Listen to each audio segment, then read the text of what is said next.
include injection site pain and swelling, fatigue, headache, muscle, and joint pain. For full prescribing information, please call 1-855-213-2138. Visit Prevnar20.com or talk to your doctor or pharmacist. I'm on Prevnar20.com now, scheduling my appointment. Good idea. KFTK FM Florissant from the Kaufman Townsley St. Louis's Injury Lawyers Studio. Call 314-500-5000. That's 314-500-5000. All on the free Odyssey app. Ukraine's president still wants a deal. Lisa Brady, Fox News. But the White House wants an apology after the Oval Office blow-up Friday when an economic deal was supposed to be signed. Zelenskyy was kicked out of the White House following a public disagreement with President Trump and the vice president, casting doubt on a U.S.-Ukraine minerals deal. European leaders met with Zelenskyy over the weekend, promising to increase military aid and secure a peace agreement. Fox's Jared Halpern at the White House. President Zelenskyy now says a deal to end the war with Russia is still very, very far away. President Trump today calling that the worst statement the Ukrainian leader could make, insisting again that Zelenskyy doesn't want peace. President Trump says he'll tell it like it is during a speech on Capitol Hill tomorrow night. Some Democrats are planning to skip the address to a joint session of Congress. Well, we all remember when then Speaker Nancy Pelosi tore up President Trump's speech during his last State of the Union address, but now she's advising Democrats ahead of tomorrow's joint address, quote, let him stew in his own juice. Any demonstration of disagreement, whether it's visual or whatever, just let him stew in his own juice. Don't be any grist for the mill to say this was inappropriate. Fox's Jackie Heinrich at the White House. This afternoon, President Trump is expected to announce that the world's largest semiconductor maker plans to invest $100 billion in the U.S., more than a previous announcement made under President Biden. Taiwan Semiconductor Manufacturing Company produces chips for tech giants, including Apple, Intel, and NVIDIA. Moments before opening statements at his trial, the man charged in the mass shooting at a July 4th parade in Illinois pleads guilty to murder and attempted murder. 24-year-old Robert Crimo will face life in prison for the attack that killed 7 people in 2022. America is listening to Fox News. It's time to throw your overpriced big wireless contract overboard. With a qualifying plan, you can choose an iPhone 14 or a Samsung Galaxy for $0. Pure Talk's U.S. customer service team will make the switch in as little as 10 minutes. No hassle, no gimmicks, just honest-to-goodness wireless price right. Dial pound 250, you say the keywords Pure Talk, claim your new iPhone or Galaxy with a qualifying purchase from Pure Talk, which is America's wireless company. Visit puretalk.com for details. I'm Kareem Abdul-Jabbar. I learned about atrial fibrillation the hard way. My symptoms would come and go, shortness of breath, fatigue. I kept going. Then I got so lightheaded, I couldn't. My doctor said I have AFib, so I'm about 5 times more likely to have a stroke. Other symptoms, irregular heartbeat, heart racing, chest pain can come and go, but the risk of stroke stays.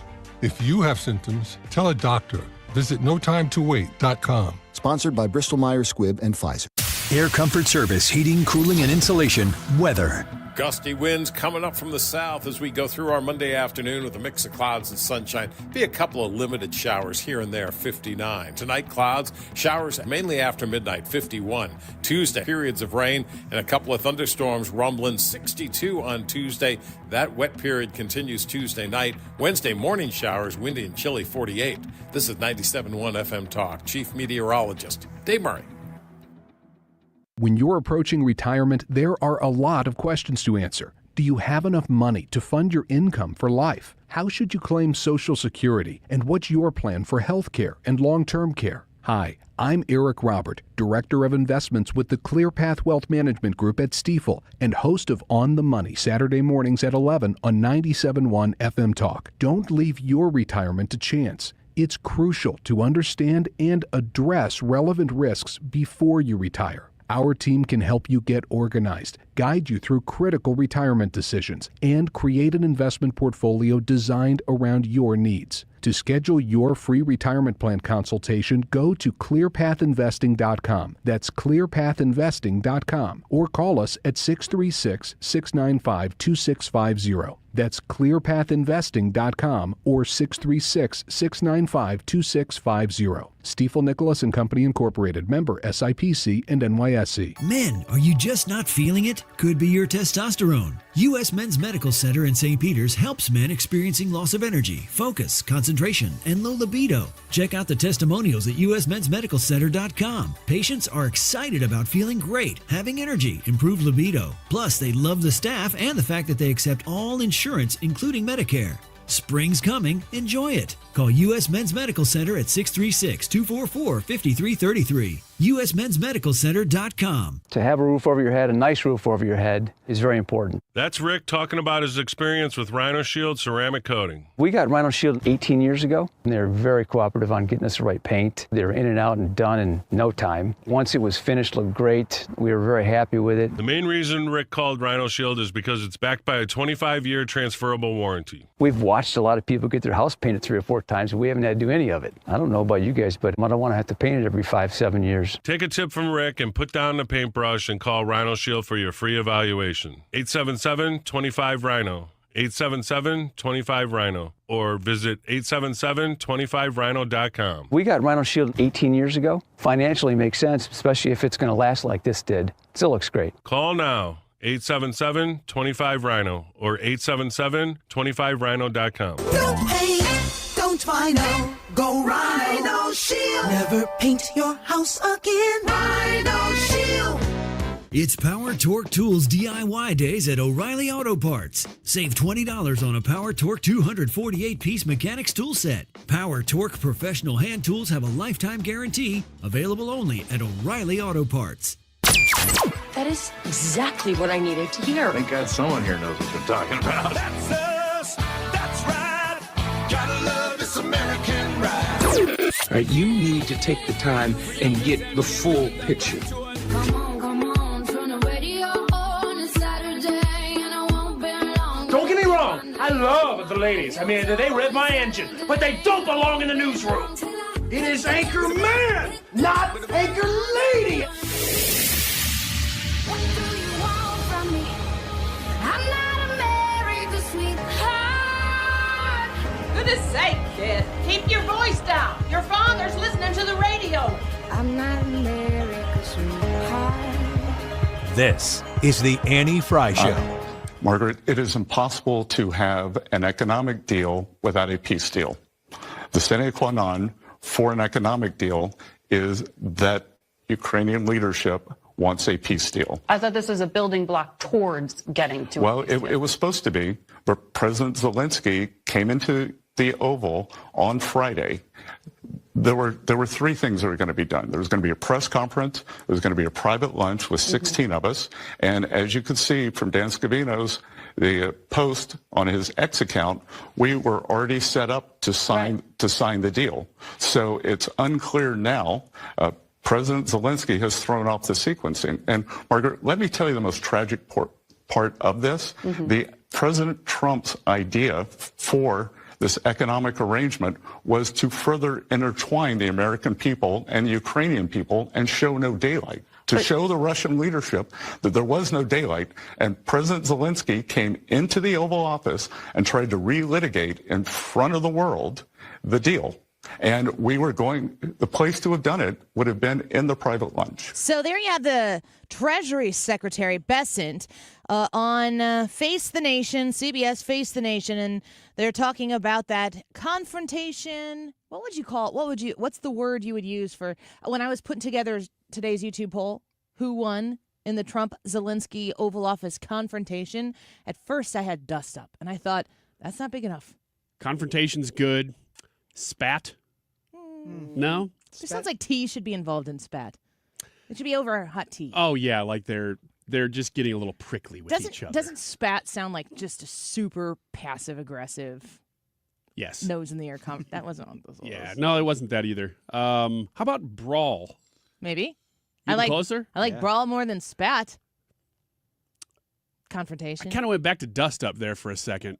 It sounds good. But it's not. It's a good writer term. Yes. But I don't know that described it either. It's not big enough. So, confrontation. Change of heart. No. I don't even know. Disagreement. Who won in the Trump-Zelensky Oval Office confrontation? The YouTube poll is Trump, Zelensky, Russia, or no one. No one won. Annie Fry YouTube channel, come vote. When I saw that taking place, and it was the 11 a.m. hour, when that was going down, I thought, this is huge. We have to run this without interruption. We have to present this to our listeners who might not have been able to hear it, or they're on their lunch at noon in the noon hour. Thank you for those of you who take us to lunch with you every day. We love it. Thank you for always paying the bill as well. We aired the whole thing, and then as the course of the show rolled on Friday, we were all sitting on the edge of our seats like, is he going to come back? At some point, there was a report out there that was like Rubio and Waltz told Zelensky he has to leave the White House grounds. That makes me think of what I tell my, small child, like, you have to go to your room and you're allowed to come back when you're ready to apologize and move on from this, which in my mind as a parent, and they're not listening right now because they're in school, so I can say this, just go up to your room and come down and say sorry. Yeah. You know what it reminded me of? The drunk guy at the bar who gets thrown out because he hasn't paid his tab in a while. Mm-hmm. Like, hey, you come here a lot. You are a regular patron, but you need to pay your bill, and until you do, you're gonna get thrown out. Maybe don't let him back into the bar. Yeah. Well, the show moved on. We get off here at 3, and Zelensky didn't come back. And it kind of started to evolve into this, this was really bad. That was kind of the MO of the show. And then I thought to myself, well, gosh, I hope, in my mind, just because I'd like to tie it up with a bow and move on, I was hoping it would be resolved by today. Like before the news cycle starts to really hit on Monday, you can have the Sunday shows do their Sunday show thing, report on the dust-up, confrontation, spat, brawl. And then on Monday morning, ooh, big news. But Zelensky doesn't seem to be interested in any sort of, Trump says straight up he wants an apology. Trump wants a public apology. And if he would get the public apology, I think they'd be right back to where they started. I think that would be enough political recompense for what took place that he would, at the end of that, be like, okay, you said you're sorry. Now let's get back. Because at that point, he would have put Zelensky in his place. I don't know that is going to materialize out of this. And I'm really asking myself several times over the weekend, I'd just peek in to see, especially if I had a Fox News alert, like, oh, did something happen? No, it's a stupid Oscars headline or something. Oh, crap, I wasn't going to mention the Oscars. Too late. 12-12, and I did it already. That might be it. I don't know anything. Other than Kieran Culkin, we'll get to that. Let's do the rest of the hour on the Oscars, but not this segment. Okay, take it from here. Not this segment. I got nothing. Okay. We only have Ryan Schmelz and Eric Schmidt on this hour. They might get bumped for Oscars talk. No. No? No. Here's what we're going to do. Ryan, you're going to go in that room right there on the other side of the glass. Just lay it all out on a track. Pretend I'm on air. No, just go record it. We'll keep it in case we need it. Okay. If I go down in the show, like in the 2 o'clock hour, and I'm not here and I can't, you can just play it. You'll be in the can, so to speak. I would probably just do it live. You have to do something else. It doesn't seem to me like we've progressed back to the middle, to the calm place over the weekend. No, we either. are kind of where it left off on Friday. In fact, that was my big takeaway this weekend too, was that things have changed. And I don't know that they've changed for the worse because we don't know what the outcome is yet. We're still in the middle of this thing. So how it ends will determine how this is perceived as well. But this is a moment now where it seems like the whole world is asking the question, what do we want out of this? It seemed like we were kind of on a track, and now that track has been stopped. So everybody in the entire world is asking, where are we going next? Did you see how there are European countries who are like, we'll send aid, we'll send help, we'll do this? Right? Right? Right? Let me think about this for a second. Finally. to the extent that are they able to compensate for what the United States was giving? Because if so, your neighbor right there in Ukraine, Europe, if you want to step up now, are we opposed to that? Does the United States want to be big man on campus all of the time? Whether or not they're directly involved with a country, I think that the key part of this is the corruption that exists in Ukraine. The amount of money that they've taken from the United States and the fact that we don't know where the money is, not a lot of it. And Zelensky's like, we'll find the money. It's like, what do you mean you'll go find it? You should be able to say, here's the ledger. Thank you. Here, line 1 through 30. Thank you. Like Steve Martin on Saturday Night Live. You know. You know? Oh, I know. Okay. Yeah. That's not what was happening. And Zelensky's continued response is just a little, to me, it's like if he wants peace, there's a huge step to take here. And then you have the protection of the United States. Do you want the United States to be present in your country with this minerals deal? You acted like you did. You came all the way here to sign the deal, and then you didn't. Do you want that? Because that's how you get towards peace. Your actions don't seem to mirror a desire to achieve peace. And if you're going to, pound your fist on the table and just say Russia needs to stop, how long are you willing to do that before Russia doesn't stop and you've got nothing left? Donald Trump has said that in the campaign. He's also said that repeatedly since he's been the president, that there are so many people dying and it needs to stop. The dying needs to stop. And it's going to take concessions on the part of Ukraine that it just doesn't really feel like Zelensky is interested in providing. You can be righteous in the sense that Russia invaded Ukraine. You can look at Vladimir Putin and think he's a psychopathic dictator, and also criticize what Zelensky is doing in Ukraine and say this doesn't feel like it's completely above board. And what is the American interest? We do not have an excess amount of money that we are looking to, make rain across the world to better the circumstances of our global neighbors. We don't have that money. It's not like the money is there and we're saying we're not going to give it to Ukraine. We're going to give it to Zimbabwe. That's not what we're saying. We don't have the money. People in the Carolinas who were hit by this hurricane, they got $750 freaking dollars to recover from a natural disaster. They got $750 of American federal tax dollars to help get them through what? What do you get through with $750 when you've lost everything? The goodwill that the Democrats politically are trying to gain right now is once again on the American taxpayer dollar of our great-great-grandchildren. They care more about Ukraine as a cause than they care about their own American constituents. And Donald Trump is unafraid to point that out and to stand for, in that meeting, to stand for the American taxpayer, the American on the coastal line that's suffering from hurricane damage, the American that's on the coastal line that's suffering from fire damage. The Americans, we're supposed to get bad weather across the country this week. Tornadoes are coming back their way. It's March. That's what happens.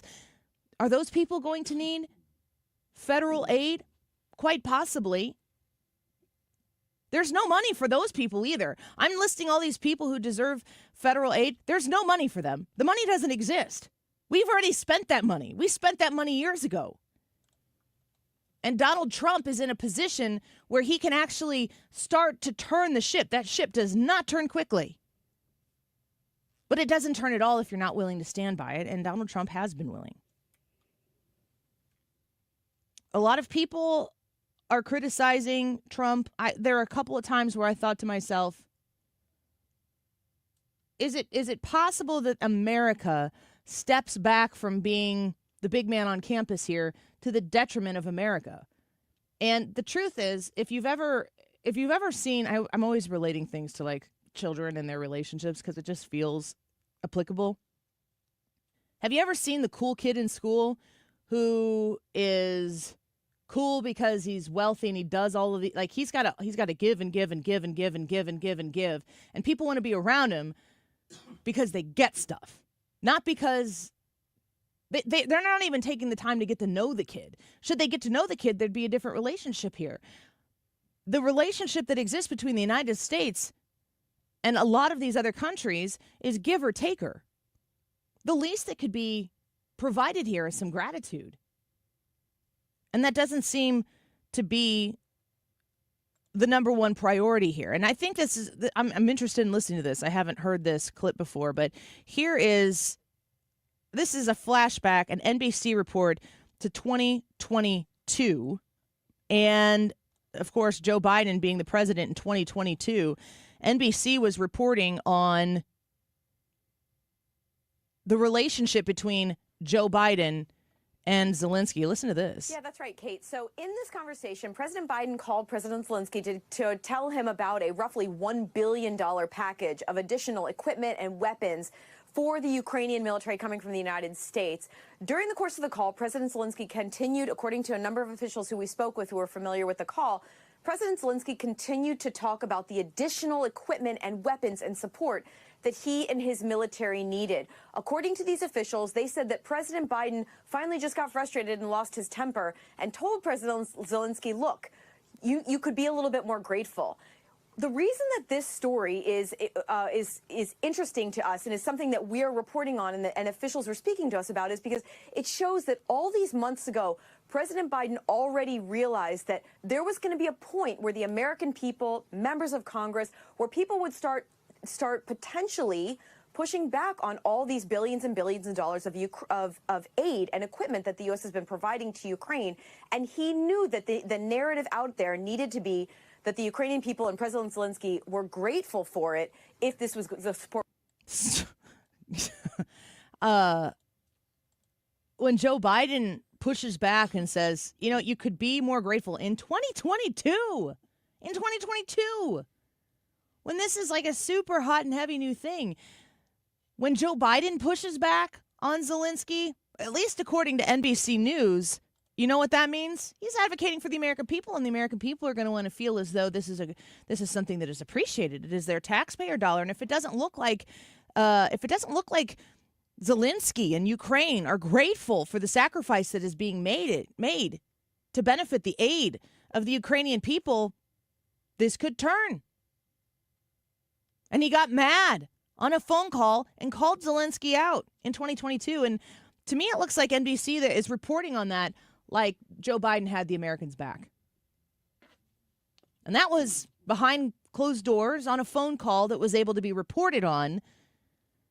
Not that type of behavior sitting in the Oval Office in front of the American press. Zelenskyy had an agenda that day. And, you know, the question I'm asking myself is, did he nail it or did he botch it? I'm not 100% sure yet. Yeah, if that's been Zelensky's attitude since 2022, then what it says is that Zelensky's been playing the media and everybody for a long time and getting exactly what he wants. What do we say about Donald Trump all the time? He's a showman. He's an entertainment guy. He's a TV guy. I don't really understand a lot about Zelensky's pre-president of Ukraine life. I just see the videos on X, and I don't click on them or watch them or listen to them because they make me uncomfortable. Yeah, I don't like watching Eastern European dance. There's a lot of dance. Just in general. And weird stuff. But what it does tell me is he does know entertainment. He does know showmanship. And if he's trying to use the United States as a play here, I just don't know, because the end game doesn't seem like peace. The end game doesn't seem like send us more money, send us more weapons. The end game here for Zelenskyy at this point in my head, in my mind, while I'm scratching my head, is, do you just want this to go on forever? Yeah, it seems like everybody in the Western world, United States included, wants the United States to be involved in this war deeper and deeper and deeper, other than Donald Trump. And they're pushing and pushing. And Trump's voters. And Trump's voters. And they're pushing so hard to try to make us feel like something's on the line for us, when it's really hard. Zelenskyy did it in that meeting. I want to talk a little bit about this. When we speak with Eric Schmidt at 12:45, are we speaking with him about this? Is that what can we talk to him about this? They did not give us a topic to talk about. But they reached out to us? Yes. Well, then we're talking about it. That's going to happen, Senator Eric Schmidt. I really want to know who gains from this war continuing? And why is it the American people who voted Donald Trump into office, what could Donald Trump have done there that would have been different, that would have advocated better for the American interest? Because I don't see what it is. Does Zelenskyy want war? Does he need this? Is it a money-making machine? I have tons of questions, and we're excited to have Senator Eric Schmidt on, bumping Wiggins America to 145. But we asked Ryan, and he thought about it, and he thought this is what's best for the country. Yeah, I mean, we had a long pre-show meeting, and I came out kind of on the bottom there, didn't I? I thought it was very upstanding of you to make that choice. Well, you're welcome. I did. You're right. I said, "What's the best for the country, Annie?" And you said it's that we talked to Eric Schmidt at 12:45, and I couldn't disagree with that. Also, I saw that one of the Wiggins America stories is about how you can now have virtual flavors shot into your mouth. Yeah, that is one of them. So if you're concerned that you can't taste your TV, you're gonna want to come back at 1:45. Yeah, not 12:45. 12:45 today. Because Senator Eric Schmidt is with us, and Ryan Schmelz, Fox News Radio, Capitol Hill and White House correspondent, next on the Annie Fry Show. Go vote in the YouTube live chat poll. Who won in the Trump-Zelenskyy Oval Office confrontation? Trump, Zelenskyy, Russia, or no one won? Annie Fry YouTube channel. Go vote. We'd love to see you there. We'll be right back. The more I learn, the less I know about This is the Annie Fry Show. The less I know, the more I want to look around. The Annie Fry Show is streaming online. Watch us live on YouTube and subscribe.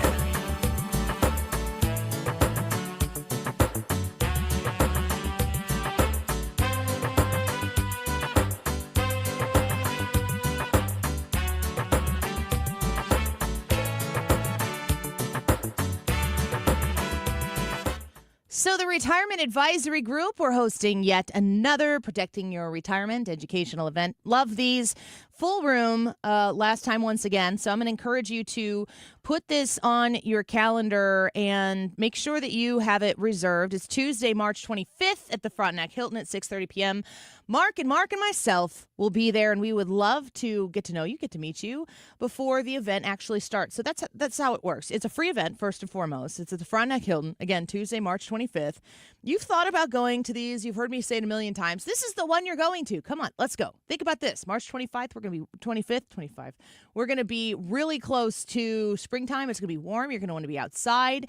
Drive to the Frontenac Hilton. Starts at 6:30 p.m., but show up around 6 o'clock, and I will meet each and every one of you. Mark and Mark will be there as well.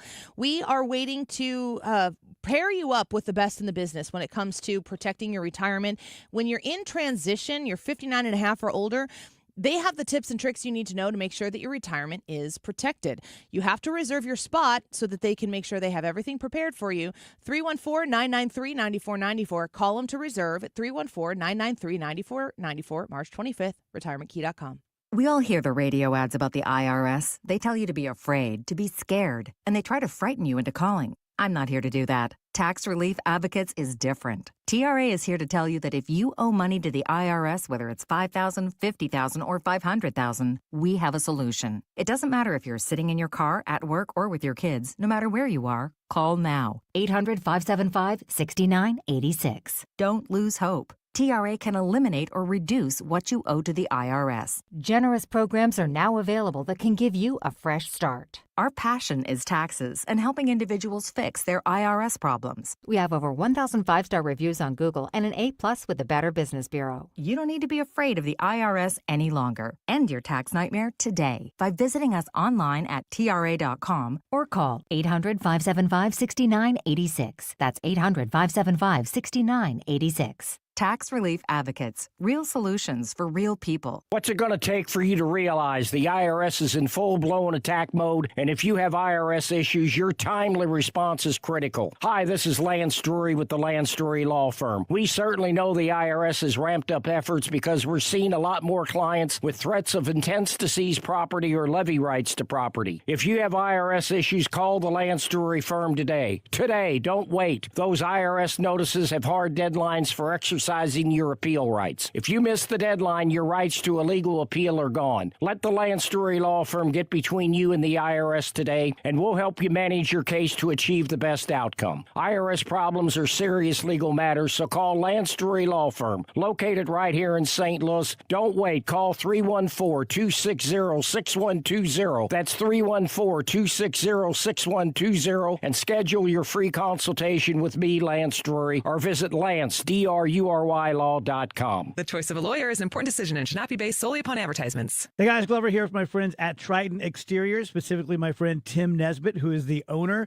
He is from the customer service business, 20 years in the restaurant business. So the answer is yes. What's the question? Anything you need. Hospitality, personal service. We're upscale. We're a James Hardy company. Roofing and siding and gutters and great value. Tim just texted me and he beat the next closest bid by $15,000 just this week.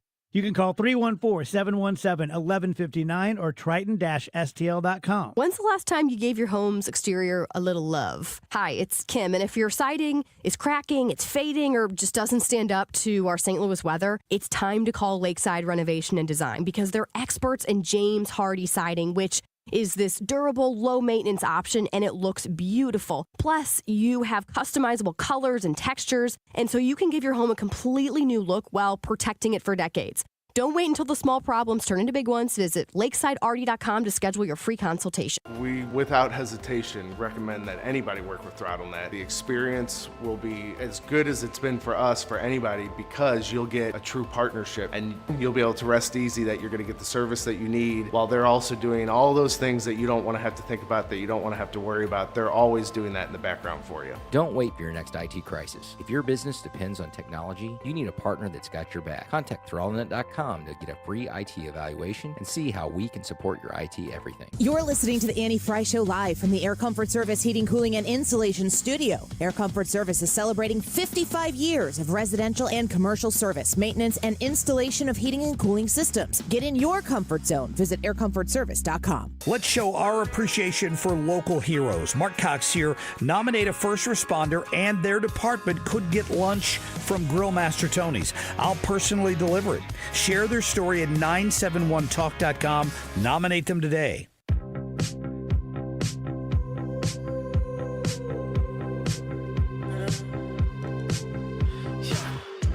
I saw you dancing in a crowded room.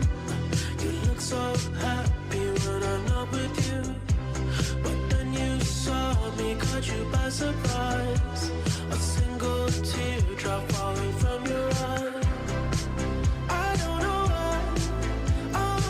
We want to balance a budget. We want to have a balanced budget within a reasonably short period of time, meaning maybe by next year or the year after, but maybe even sooner than that. So President Trump speaking at the cabinet meeting there about wanting a balanced budget. There are a few things that are going to have to happen before that takes place.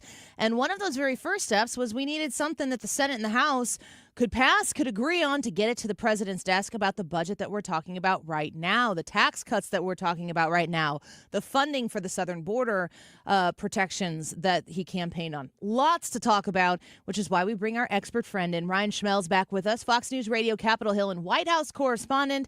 We welcome back to the show, Ryan Schmelz. Ryan, thanks for being here today. It's good to have you. Of course. Happy Monday. Happy Monday. We'll take it. It's not too bad here in St. Louis. Can you kind of set the table for us? We've talked about what the Senate has been able to do successfully. Maybe even kind of bring us up to speed with that, and then add in what the House was able to do as well. So the Senate and the House both passed their own bills. The House version has about $350 billion for border and national security. You also have $4.5 trillion in tax cuts and $2 trillion in spending cuts, plus an increase in the debt ceiling. However, the Senate version has the national security and the border security part of it, but they have not come to their agreement on tax cuts. So it looks like the big holdup right now is seeing if both of these sides can come to some type of agreement on raising the debt ceiling in tax law, as well as the spending cuts that they're working on too. Okay, so Ryan, just bring it back to like Schoolhouse Rock days for us. You've got a Senate bill and you've got a House bill. They both passed it. I'm guessing that the other House chamber could pass the other one's bill, and then it would go to the president's desk. It's probably not going to be that simple, I suspect. What happens now?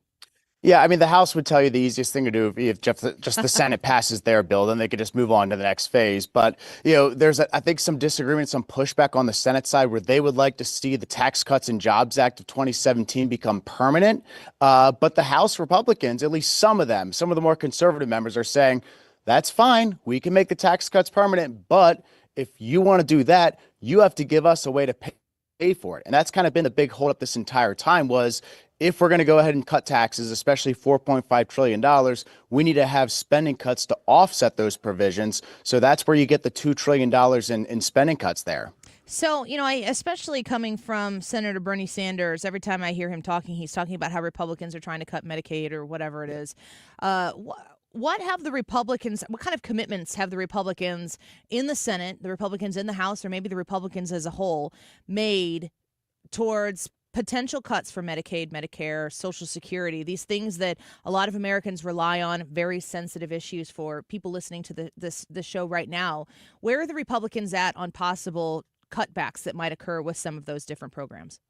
Right. So there are no official plans to touch Medicaid in this bill. Now, what Democrats keep pointing out is that there is $850 billion in cuts scheduled under the Energy and Commerce Committee in the House bill. That is the committee that funds Medicaid and a bunch of other health programs. So Democrats are arguing that there is no way you find $850 billion in cuts, especially when you're trying to get to $2 trillion in spending cuts without touching those types of programs. Now, Republicans have pushed back on this. President Trump has said consistently, and some other Republicans too have said consistently, that they are not planning to touch Medicaid. They do not want to touch Medicaid in some of these programs. But some are a little more open to ideas like work requirements and also searching for Medicaid fraud. They think if they kind of zone in on those two things, they'd be able to make or maybe find some type of savings in there without touching the major programs that people rely on. But Democrats obviously are pushing back on that notion. Ryan, this is Ryan Wiggins. When you say, I've heard many people say this before, that the Republicans are looking to make some of these, like the tax cuts, for instance, permanent. How does that work since this is a budget reconciliation bill? That seems like something that they would have to do separately from the bill. Is that right? Right. So reconciliation pretty much allows them to pass a whole bunch of items without having to get 50 or 60 votes in the Senate. They can do this on a simple majority. So there's a lot of different items that they're going to probably try to put into this, right? So you have the tax law side of things. You have the spending cuts. You've got the military and the border funding that's in there, too. And they also have energy policy they want to put in there, which hasn't really gotten a lot of attention. But that's probably one of the big other things that could go in there as well. So you would have to vote on, I think, all of these things separately, and then they kind of combine it into one giant package, and they pass it through the House and the Senate that way. So the disagreement when it comes to the taxes is, in the House Republican bill, I believe they extend it for another 10 years, whereas the Senate, they want to make it permanent so they don't have to come back and try to renew it every once in a while, which is what they're doing right now, essentially. We're speaking with Ryan Schmelz. He's the Fox News Radio Capitol Hill and White House correspondent. I don't know how much this hits the wings that you are walking through there on Capitol Hill, but the dust up, the confrontation, we're trying to think of the perfect word for what you would call what took place in the Oval Office between Trump and Zelenskyy on Friday. Does that reach into the halls of Congress, especially on the eve of a joint address to Congress that President Trump will be presenting tomorrow night? So let's just put it this way. Last week, Annie, we had a question for Leader Jeffries, the top House Democrat. The question was, what is your relationship like with Speaker Johnson? His answer was, Rosa DeLauro and top House Democrats are working on negotiations to keep the government open. He flat out did not answer the question. So that kind of shows you the tension that's already in this building. And that was before what happened on Friday. So I think when we're heading into the State of the Union, we were already expecting a very testy room in there. I think this could only get worse after what you saw on Friday. I mean, you're seeing Democrats make the accusation this was a setup. Yeah. This was an ambush. I've heard some say they think that J.D. Vance went in there looking for blood because he has been somebody who's been probably one of the biggest Zelenskyy critics in all of Congress since his time there, if not the biggest Zelenskyy critic. So you hear a lot of different things like that. Obviously, the Trump administration has pushed back on some of those notions, and they've made the claim that they were actually the ones who were taken aback by what happened in there. But this has definitely created a lot of drama here, and I don't think it's going anywhere anytime soon until this peace agreement potentially comes to fruition. Well, Ryan, you know, when you're preparing for a joint address to Congress, there's kind of a pomp and circumstance about it. I love to watch it. I have to mentally focus and prepare myself when I don't really love the guy or the girl who's in office. When it's my president that I voted for, I think, okay, let's go. Let's hear what he has to say. So, of course, it's a polarizing thing for American voters, taxpayers, and constituents to take in. But whenever Donald Trump is involved, there's always just a little extra spice in the mix. What are you hearing about what Democrats are preparing to do for this address tomorrow night? Will they show up? Are they going to protest? How are they going to present their side during that joint address in Congress tomorrow? I haven't heard any major boycott efforts just yet. I think the big protest from Democrats is going to come from who their guests are, which is not shocking for any elected official of the opposite party to do, right? Democrats are going to be bringing a lot of different workers who've been laid off within the federal government. You also have some others who might bring some maybe Ukrainian fighters or somebody who has ties to that conflict. So I think that's kind of where you're seeing the focus right now. And you might see people bring maybe DACA recipients or people who've been impacted by ICE raids. I think most of the protest, at least so far from what I'm hearing, is usually through the guests that they're bringing and not so much flat out walking out or just not being there. But could there be some other ideas that we see thrown out in the next 24 hours? I think it's certainly possible, but I think just everything's on the table at this point. Yeah, it's got to be exciting, Ryan, for you to be, I don't know if that's the right word, but we know they're keeping you on your toes, and we're grateful you give us some of your time to bring us up to speed. Thank you for being here, Ryan. Hey, always great to be on, Annie. Thank you. Thank you so much. Ryan Schmelz, Fox News Radio Capitol Hill and White House correspondent and Annie Fry Show correspondent in name only. We appreciate him very much. All right, we're going to take a quick break. Senator Eric Schmidt's going to join us next and give us the update from his perspective. He's been very active on X over the weekend, reacting to let's get the thesaurus out because I'm going to try to use a different word every single time, but the confrontation for right now. The dust up. The dust up. The spat. Major dust up. Major dust up. Major dust up. General dust up. Between 5-star. The 5-star dust up in the White House. My goodness. You can go vote in the poll. Who won in the Trump-Zelenskyy Oval Office confrontation? Trump, Zelenskyy, Russia, or no one? I'd love to hear what your thoughts are on this.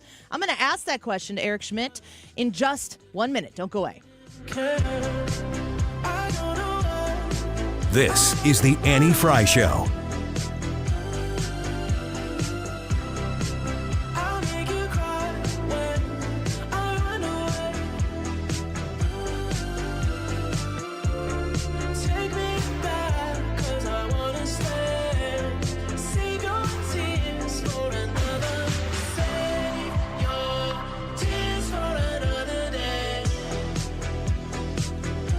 Guys, it's time to take charge of your health with my friends at Victory Men's Health. Mark Cox here. I already love what they do at Victory. They do hormone optimization, sexual health, weight loss, even vitamin deficiencies. Now they're offering specialty cardiovascular testing and even early detection cancer screening. Visit them at one of their 4 great locations, now in Sunset Hills, Town and Country, O'Fallon, Missouri, and O'Fallon, Illinois. Tell them Mark Cox sent you. Go to victorymenshealth.com. Senator Eric Schmidt coming up next on the Annie Fry Show. It is 12:42. This time check is sponsored by Jerry Kelly Heating and Air Conditioning. It's time for a $98 furnace tune-up. The Mark Reardon Show fish fries are about to begin. Join me and the crew at Holy Trinity Fish Fest in St. Louis. Details at 971talk.com/events. It's Fish Fry Fridays on the Mark Reardon Show during Lent. Hope to see you for this first one on Friday.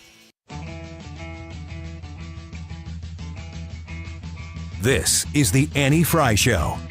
Follow Annie on X at Annie Fry Show.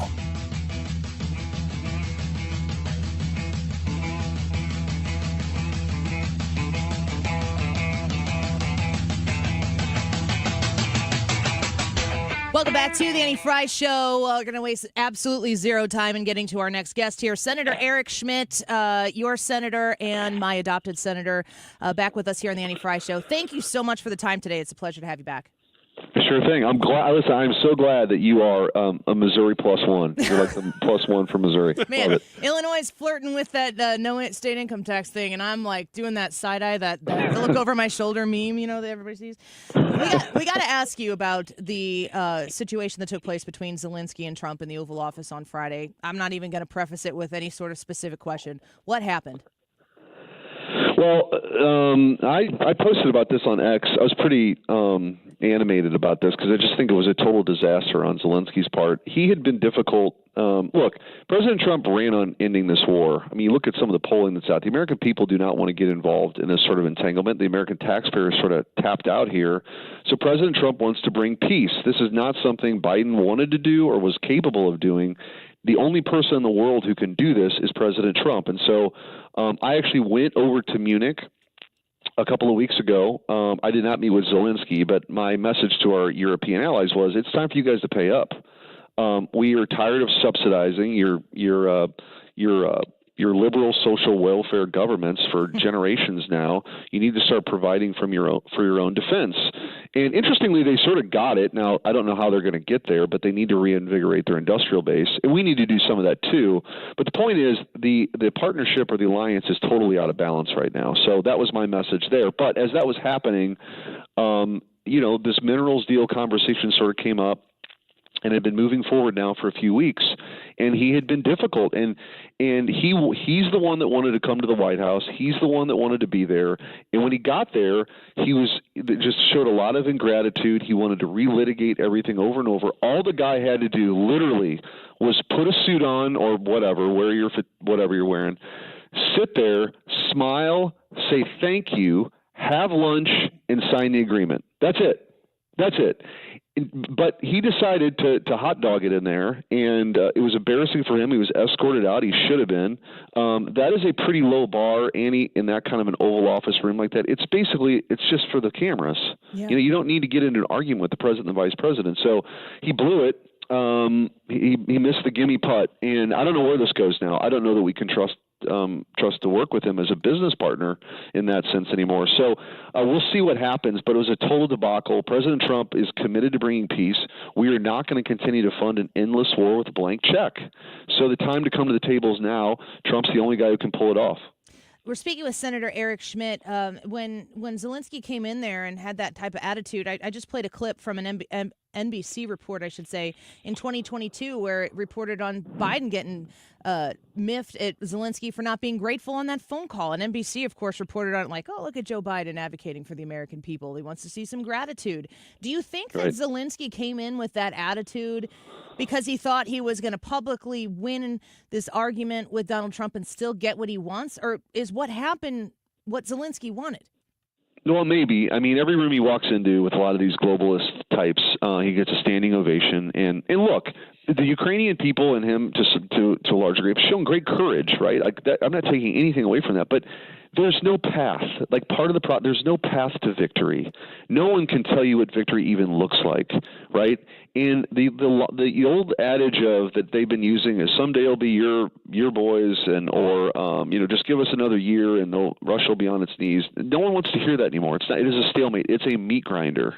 It's a meat grinder. Hundreds of thousands of people have died. It's time for this thing to end. And I just think there's just sort of this misplaced Trump derangement syndrome happening that the Democrats and so many on the left, they hate Trump so much that it clouds their view of like a president that wants to bring peace. Like if this was a Democrat, Annie, they'd be already talking about him on his way to a Nobel Peace Prize. So it's just strange. I don't really completely understand it. But now the Democrats are the party of forever wars and censorship. Yeah. I mean, that's kind of who they are. So it's weird. It is super weird. It's weird to consume from here, being so far away from it. And your perspective, Senator Schmidt, on it is really, really valuable. One of the things that has been underreported in my mind, and maybe I'm thinking too much about it, is one of the things Zelenskyy said is that to Trump and Vance and the whole, Rubio's in there, this whole room full of people who are here to try to help bring peace to Ukraine. what you hear from Zelensky, he says, you don't know because you have the benefit of an ocean, but you will know. What did that mean? Well, I think that's one of the things that Trump took particular offense to. Was that a threat? Was that? But the reality is, again, he's relitigating for the cameras stuff that it kind of is what it is. I mean, we're at where we're at with this thing, and there needs to be diplomacy, right? There needs to be the time. What the Biden folks and kind of I would say the Wilsonian establishment, and I'll explain what that means in just a second, they've had their run at this, and they've totally failed. Our post-Cold War foreign policy has been aimless, and then you see with the USAID scandal, all the stuff we're funding like DEI around the world has become totally corrupt. So what President Trump is doing, and J.D. Vance, I would include myself in this category, and I posted about this too to try to give more color to this from a 30,000-foot view. We can't be everywhere all at once all the time. We're not the global cops. This American realism is this idea that we are interested in core national interests of the United States of America.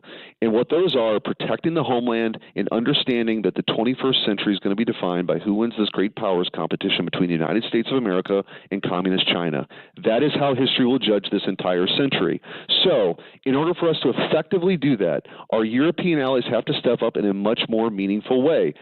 For example, if they contributed the same amount we do to defense, it would free up about $300 billion a year for us to go take care of the things that we need to take care of to keep our people safe. They refuse to do it. So President Trump's putting pressure on them to step up in a much more meaningful way. We'll see if they do it. The problem is, even if they wanted to, this deindustrialization that's happened in Europe and most recently in Germany doesn't even allow them, if they pump more money into it, to make the munitions necessary for this stuff. And we don't have the industrial base to be everywhere all at once all the time either, because you are making choices in a world of scarcity between building tanks for a land war in Europe or long-range fires in the Indo-Pacific. That's the truth. So the people need to just stop lying to everybody and pretend that we can be everywhere and we can do everything. We have to make decisions based on priorities that are American priorities. And so that's what President Trump's doing. And that's why these people are losing their, that's why they're losing their minds. Because it's such a disruption to what people have been used to in this global order. And so that's what I support, is getting back to this place where we're standing up for America. And it doesn't mean we're not going to have allies. Of course we're going to have allies. But they need to do their fair share too. Last question before we let you go. You can answer this as quickly as you like. Is there a possibility still that situations change and we are still able to complete that minerals deal? Or is that not in our interest? Yes.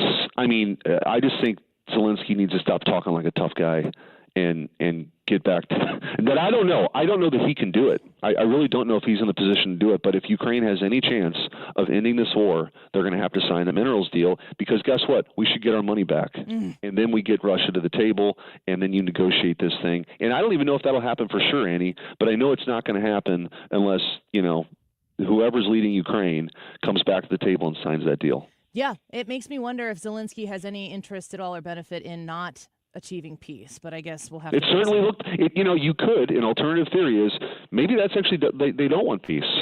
Maybe they just want to keep going on. And I think that if that's the decision, I don't think that's going to be a good outcome for them. Yep. And then there's no American interest in that because we're trying to achieve peace. And Donald Trump has been a great advocate for it. Senator Eric Schmidt, thank you for being with us here today. We always appreciate your time. All right, Amy, take care. Bye-bye. Take care. You as well. Bye-bye. Gosh, I could talk to him for a long time. Knows his stuff, too. I just left like 7 really great questions on the table. That's a real shame. It is. He told me he had 7 minutes. I took like maybe 8.5. Sometimes, they'll tell you like, oh, we got 7 minutes. They reached out to Brad. Brad was texting me and messaging me like crazy today to try to get the okay on that. Because we have Ryan Schmelz, who we just got done talking on Capitol Hill. We got Steve Moore at 105. We've got Will Chamberlain with the Article 3 project. We don't usually do 4 guests. But what Brad was really worried about was bumping Wiggins America. He wanted my A-OK on it. He came into me real cavalier about it. Like, we're just going to bump you. I went the Zelensky route on him. Did you say, get out of here? I didn't appreciate that. I had my vice president, Mark Cox, sitting right next to me. Oh, boy. Mark, send the text to Ryan Wiggins. I'm going to give you that cell phone I really number hope he's not listening. That will come back. I had my vice president, Mark Cox, with And me right he now. was ready to stand up for me. I said, hang on. Let's handle this diplomatically. Well, it's a monarchy in the Mark Cox world. I'm pretty sure you're the jester. Yeah, I think so. I think you might be right. I didn't get a text yet, which means he was not listening. You give him a little bit of time. No, it no. might be lengthy. You know what? There's a 3-second, 4-second delay. Oh, there it comes. No, one of the questions that I really, the threat, you don't understand what it's like because you have the benefit of an ocean, but you will understand. If he wouldn't have gone to the you will understand part, you have the benefit of an ocean. Well, geography, high five. But you will understand? What the fudge brownies That's that what mean? I'm saying. Yeah, I was saying this, in the first segment that it's ridiculous that not just Zelenskyy, but everybody in the Western world is trying to bait America into thinking, well, you really have a vested interest in your own national security. No, I'm not saying it's impossible that Russia gets out of hand. But you think Russia is going to attack the United States? I mean, they can't even handle Ukraine. They can't even beat them. Off my soapbox. This is another thing I wanted to ask about, but it's just like a theory that I have, and as much as I would like to just toss, bounce theories off of Eric Schmidt, he's got lots of better things to do. The joint address to Congress is tomorrow night, and I would say Trump had an A+ first month. Can you score higher than A+? I don't know. I mean, polling is showing that moderates to some Democrats are even like, I'm not mad at what he's doing so far. It's going so well for Donald Trump. The way that the media and the Democrats have thrived is by creating gray area where when they all put their hands in the middle and agree on the scandal, they just run with it. There aren't facts that are involved. Well, we find them years later when people don't care and they've already prejudged Donald Trump for a bunch of bologna sausage that have been reported on the air for years and years. I think they needed a controversy. They need something that will cause a flare-up of emotions that exist when it comes to Donald Trump. Because they have too many people in their own camp who are like, this isn't really that bad. I thought this was the end of democracy, but it looks like we might be getting it back. I don't know. I want to see what happens here next. Maybe not saying it publicly, but they could certainly tell in their numbers, the polling numbers that people are reporting. So when you're paying attention to how the Democrats got it handed to them in November, watching Donald Trump make good on so many promises every day, we can't even keep up with all of the things that he's reporting on or that he's doing. We can't report on it fast enough. They need a controversy. And when you put in to the equation, the Zelenskyy equation, this meeting with Senator Murphy, which I don't really know a whole lot about Senator Murphy, but everybody's talking about Senator Murphy and explaining how he's just like exactly what you expect from a Trump deranged, hating Democrat who's trying to make a name for themselves. You start to kind of understand a little bit more about why maybe if you can instigate some sort of controversy that exists between Zelenskyy and Trump, what is one of the things that people, if you go on social media, what is one of the things that indicates that you're a lefty? A Ukrainian flag. Mm-hmm. They're more unified. If you put an American flag in your profile, you are center to right. But if you want to indicate that you are left-leaning, you will have a Ukrainian flag. That's like a rallying point for the left. Weird. Super weird to me.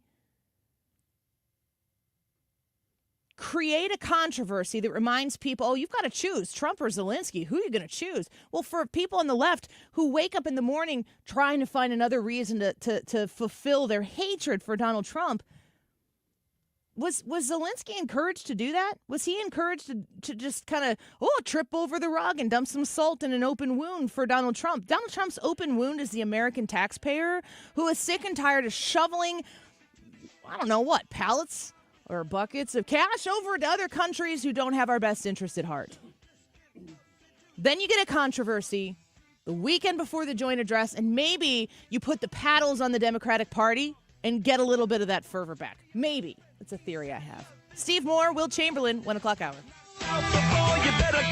When you have Rhino Shield on your house, it does a couple of things for you. It beautifies the house, and it protects it from the harshest elements. And boy, do we see those here in the greater St. Louis area. You get instant curb appeal. It will stick to anything. Rhino Shield is the answer, no matter whether you're painting a home or a church or a business or a condo, because it's 100% waterproof. It takes care of the outdoor maintenance on whatever is on the outside of your home. The brick, the block, aluminum, steel, stucco. They can put this on with the 2 to 3 coat process. They're there about a week, and they do a great job. A lot of businesses have done it in the area. Several Firestones have done that. Vantage Credit Union over the years, Harlan Packaging down in DeSoto. Call Darren today and schedule your free estimate. 877-25-RHINO, easy to remember phone number, or go online today at 877-25-RHINO.com. KFTK FM Florissant from the Kaufman Townsley St. Louis's Injury Lawyers Studio. Call 314-500-5000. That's 314-500-5000. All on the free Odyssey app. Investment in the U.S. I'm Lisa Brady, Fox News. President Trump set to announce a computer chip giant will invest more than expected, though much attention remains on his rift with Ukraine's president. This was no ambush. This was an opportunity and a moment. National Security Advisor Mike Waltz says Ukraine's leader did a disservice to his country by not having a positive outcome Friday. Democrats accuse President Trump of siding with Russia in the push to end the war in Ukraine. But Democrats appear to be split on how to respond to the Trump agenda, including the president's address tomorrow night to a joint session of Congress. Some critics reportedly planning to skip it. But others want to use the high-profile moment to highlight what they say are real problems. Politico writing today that some Democrats are bringing guests to highlight the Trump administration's radical overhaul of the federal bureaucracy, including union leaders, laid-off government workers, and others affected by the federal funding freeze. And while some on the left argue it's best not to respond to every controversy coming out of the White House, others argue not responding is even worse. Fox's Mark Meredith. Government employees get another email to detail what they did at work last week. This is now going to become a weekly requirement to make sure that the government employees are aligned with the president and DOJ's agenda, which is to minimize waste and maximize efficiency. And more people are getting on board. Defense Secretary Pete Hegseth directing the Pentagon's civilian workforce to comply with this email after initially saying hold off. Fox Business's Madison Allworth. The new email making it clear there's an exception for classified information. This as legal challenges over Doge cuts continue. Another setback for Pope Francis. The Vatican just confirming he's back on non-invasive ventilation less than a day after being removed from it. This after suffering 2 new episodes of acute respiratory crisis caused by mucus accumulating in his lungs and bronchial spasms. America is listening to Fox News. It's time to throw your overpriced big wireless contract overboard. With a qualifying plan, you can choose an iPhone 14 or a Samsung Galaxy for $0. Pure Talk's U.S. customer service team will make the switch in as little as 10 minutes. No hassle, no gimmicks, just honest-to-goodness wireless price right. Dial pound 250, you say the keywords Pure Talk, claim your new iPhone or Galaxy with a qualifying purchase from Pure Talk, which is America's wireless company. Visit puretalk.com for details. I'm Kareem Abdul-Jabbar. I learned about atrial fibrillation the hard way. My symptoms would come and go, shortness of breath, fatigue. I kept going. Then I got so lightheaded, I couldn't. My doctor said I have AFib, so I'm about 5 times more likely to have a stroke. Other symptoms, irregular heartbeat, heart racing, chest pain can come and go, but the risk of stroke stays. If you have symptoms, tell a doctor. Visit notimetowait.com. Sponsored by Bristol Myers Squibb and Pfizer. Air Comfort Service, heating, cooling, and insulation. Weather. Gusty winds coming up from the south as we go through our Monday afternoon with a mix of clouds and sunshine. Be a couple of limited showers here and there, 59. Tonight, clouds, showers mainly after midnight, 51. Tuesday, periods of rain and a couple of thunderstorms rumbling, 62 on Tuesday. That wet period continues Tuesday night. Wednesday, morning showers, windy and chilly, 48. This is 97.1 FM Talk. Chief Meteorologist Dave Murray.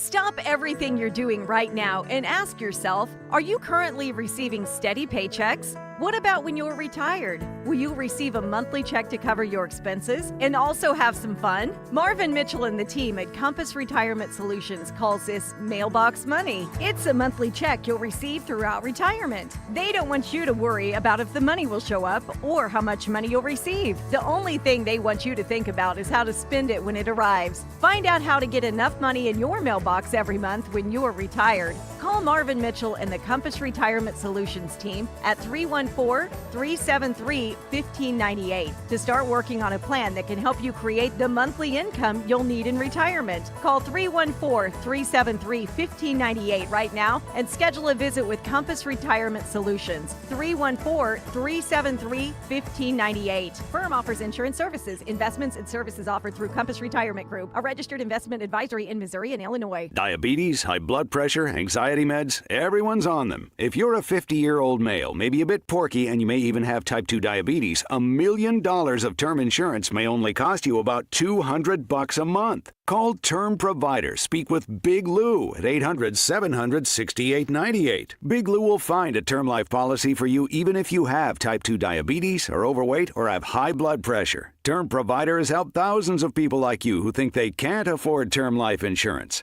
To buy $1 million of affordable term life for you, all you need to do is call Big Lou at 800-700-6898. Lou will make sure the scales are tipped in your favor. Call 800-700-6898.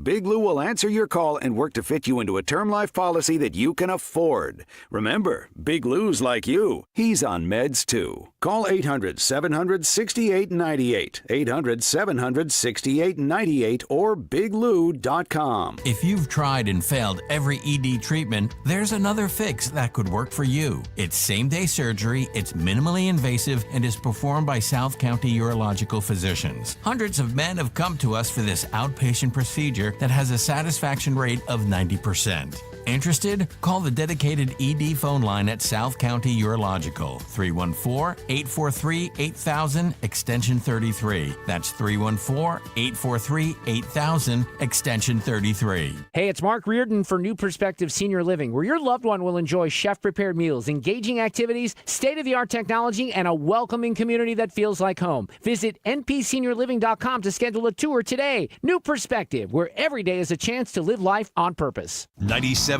is excited to welcome Brian Kilmeade back to St. Louis. Hi, everyone. Brian Kilmeade here. I have great news. I'm going to be joining all of you in St. Louis. Be a part of this event. March 22nd, St. Louis. You're going to love it. Get tickets at briankilmeade.com. That is exactly what I needed to hear. Thank God someone here knows what they're talking about. That's us. That's right. Gotta love this American ride. All right, you need to take the time and get the full picture.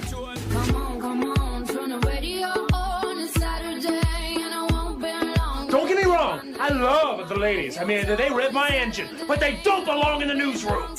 It is Anchor Man, not Anchor Lady. What do you want from me? I'm not America's sweetheart. Goodness sake, kid. Keep your voice down. Your father's listening to the radio. I'm not America's sweetheart. This is the Annie Fry Show. Welcome back to the Annie Fry Show. You know, when we were going to the break, we just got done very busy 12 o'clock hour. Ryan Schmelz giving us the breakdown on the budget passing process. We've got a bill in the Senate, got a bill in the House. Now they got to figure out how to make it come together so that they can permanent. What's is there a verb? Permanize is what I was going to say. And then I was like, whoa, back that truck up. Yeah, let's go with make permanent. Permify. No, I think that's like getting a perm. Permantate. Yep. Perm. So they can perm the budget. Permanentize? Oh, I'm making stuff up. Is that what the word would be? That sounds terrible. I don't want to say permanentize. I would never say that. I don't know why you're suggesting it. I'm not. Don't. How do they make the budget actually stick? How do they make sure that they can come together, that they can get all the things, one big, beautiful bill that Donald Trump is very eager, if he has any ink left in those Sharpie pens, to sign more documents, get it done. The joint address to Congress is tomorrow night. It's technicality, but it's not a State of the Union because when you come in your first year, it's not. I think it's because I kind of want to say that Donald Trump should give the State of the Union. I'd like to see him make the State of the Union, but because it's his first speech that he's giving, they have to be invited by Congress. I think that's interesting. The Speaker has to invite him into the people's house in order. That's a whole formality. So you get an invitation. If you remember, last year there was kind of some delay on that. Eventually, Joe Biden gave the State of the Union. It was much later than usual. In Donald Trump's 2020 year, I think it was the same thing. There was a little bit of delay. So, joint address to Congress, Speaker Johnson, no delay there. No reason not to get that going. You're going to have Donald Trump delivering the speech below the two people seated behind him, which will be J.D. Vance, who is the president of the Senate, and Speaker Mike Johnson. 3 white dudes. It's been a minute. I didn't know about the Speaker having to make a formal invitation to the president then. Yes, it is an invitation. That makes Nancy Pelosi tearing up the speech even worse. 2020. That's unbelievable. So she invited him in, probably had a copy of the speech way ahead of time. Oh, of course. And that's then what it was. Staged theater to tear it up behind him when he was done. You ever get those, remember when you were kids? I don't know if I guess they still have this stuff. I haven't seen it in a long time. But you could get from the toy store, like a box of magic tricks. Yeah. Like a rope that you does can things. You can still get those. Remember the paper you can't tear? No. Ooh, I like that one. It's just made out of stuff that you can't tear. No, I don't remember that one. They should give Nancy Pelosi a copy of the speech this time and be like, here you go. Tear it apart. She goes, She's biting it. Or, the Her older you teeth fall get, out. she's getting pretty up there. Maybe you just give her regular paper that's a thicker grade. Is this cardstock? Punking me. What do you expect from the Democrats tomorrow at the joint address to Congress? A lot of whining and yelling. Do you think they're going to be vocal? I don't know about in the speech. There will be something that they come up with that's to look protesty. And I don't know what that'll be because they're not going to bring in signs. But you know how the squad wore all white one year or something like that? It'll be something where they all wear a pin, maybe a Ukrainian flag pin. I bet, you know what? I'm just going to go ahead and say that's what they're going to do. A pin? Everybody's wearing Ukrainian flag colors on the Democrat side as a protest. When Zelenskyy came and addressed Congress, you might remember there was 2 years where, wasn't it, you had Speaker Pelosi and Kamala Harris back there, so 2 women sitting back there. And there's that photo of Zelenskyy addressing Congress, and they have the Ukraine flag draped over the back behind him. There's, when I see something like that, it's very easy to look at something like that in the context of this very minute that we're in right now and be like, oh, come on, you don't need to put the Ukrainian flag in the United States of America's House of Representatives to support the people who are being attacked by Russia. You don't need, is that a level of symbolism? And I'm thinking to myself, flip it, go to the converse. If we were watching, I'm not going to put it in Ukraine because they're not the same as we are. But if you went to a place if you went to Parliament in the United Kingdom or Great Britain or whatever it is, and we were being attacked by Canada, just flip the whole script here. Mm-hmm. Great Britain, United States. In a long, drawn-out war. Russia, Canada. You catch my drift. I'm okay with Canada, people. I have no problems with Canada. If we saw in Parliament people holding up an American flag, that would mean something to me. And I also, if the people of that country are like, that's a little much, and it was their money, I would spend 0 seconds being offended that the people of Great Britain were like, you don't need to be waving other countries' flags in our representative body of government. I just think that the Ukrainian flag, when you see the people supporting it, people need a cause to rally behind. And it's not about the specifics of the cause. It's about the need for a common goal, a common purpose. And when I'm looking at what the Democrats who oppose Republicans, that's a very basic way of explaining politics. When I'm looking at Democrats and what they oppose, they don't even oppose Republicans. They oppose Trump. And they view Trump as opposition to Zelenskyy, and they're choosing Zelenskyy. They're choosing Ukraine. And they're doing it by trying to shiny objects say, you're either pro-Ukraine or you are pro-Russia. You are either pro-Zelenskyy or you are pro-Putin. If you are not advocating publicly with your 15 pieces of flair on your TGI Fridays vest, TGI Fridays like, what do we do? Are they still around? Not in Illinois. Oh, yeah, they are. Well, not in Fairview. Aren't they going under? Well, Fairview, Illinois. It's all the same. Yeah. That's a that's broad the statement. one I think of when I think of It's obvious. TGI Fridays. And When you're not wearing your Ukrainian flag, then you've failed to profess the right amount of allegiance to the Democrat cause. The opportune advantage that the Democrats have right now, this is why I feel like there is a little bit of I feel like the interests of all of the people who serve in the American government right now, the Democrats, I will say this as a person who voted for Donald Trump with prayer this past November. I don't think the Democrats have America's best interests at heart at all. I actually think that what the Democrats pose from a policy standpoint is anti-American. And when I see, let's just listen in here to this State of the Union interview with Senator Chris Murphy about what took place, the Ukraine, the Zelenskyy, the America, the Trump thing. I'm scratching my head a little bit. It is absolutely shameful what is happening right now. The White House has become an arm of the Kremlin. Every single day, you hear from the National Security Advisor, from the President of the United States, from his entire national security team, Kremlin talking points. For the last week, the White House has been pretending as if Ukraine started this war. That's essentially saying that Poland invaded Germany at the beginning of World War II. There are still facts in this world. And the fact is this: Vladimir Putin is a brutal dictator. Russia started this war.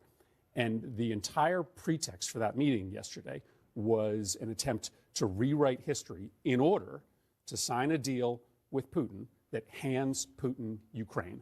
That is disastrous for U.S. national security. That means that China will be on the march. Putin may not stop. America may be at war with a nuclear power. And for what? For what? It appears as if America is trying to align itself with dictators, that Donald Trump wants us to have our closest. Just to interject here, Zelenskyy this is an important piece of information. He's canceled elections. Yes. The people of Ukraine, he keeps saying, like, Lindsey Graham's like, you need to step down. And Zelenskyy replied, if you want to have your voice be heard in this matter, you need to move to Ukraine so that you can vote. Well, the people of Ukraine can't vote him out right now. He canceled elections. And I'm asking myself right now, if we were at war and Trump's like, I'm canceling elections, it would be bad for the country if if we changed administrations midstream, I'm canceling elections to see this thing through. What would they call him? A dictator. They already do. They already call him a dictator.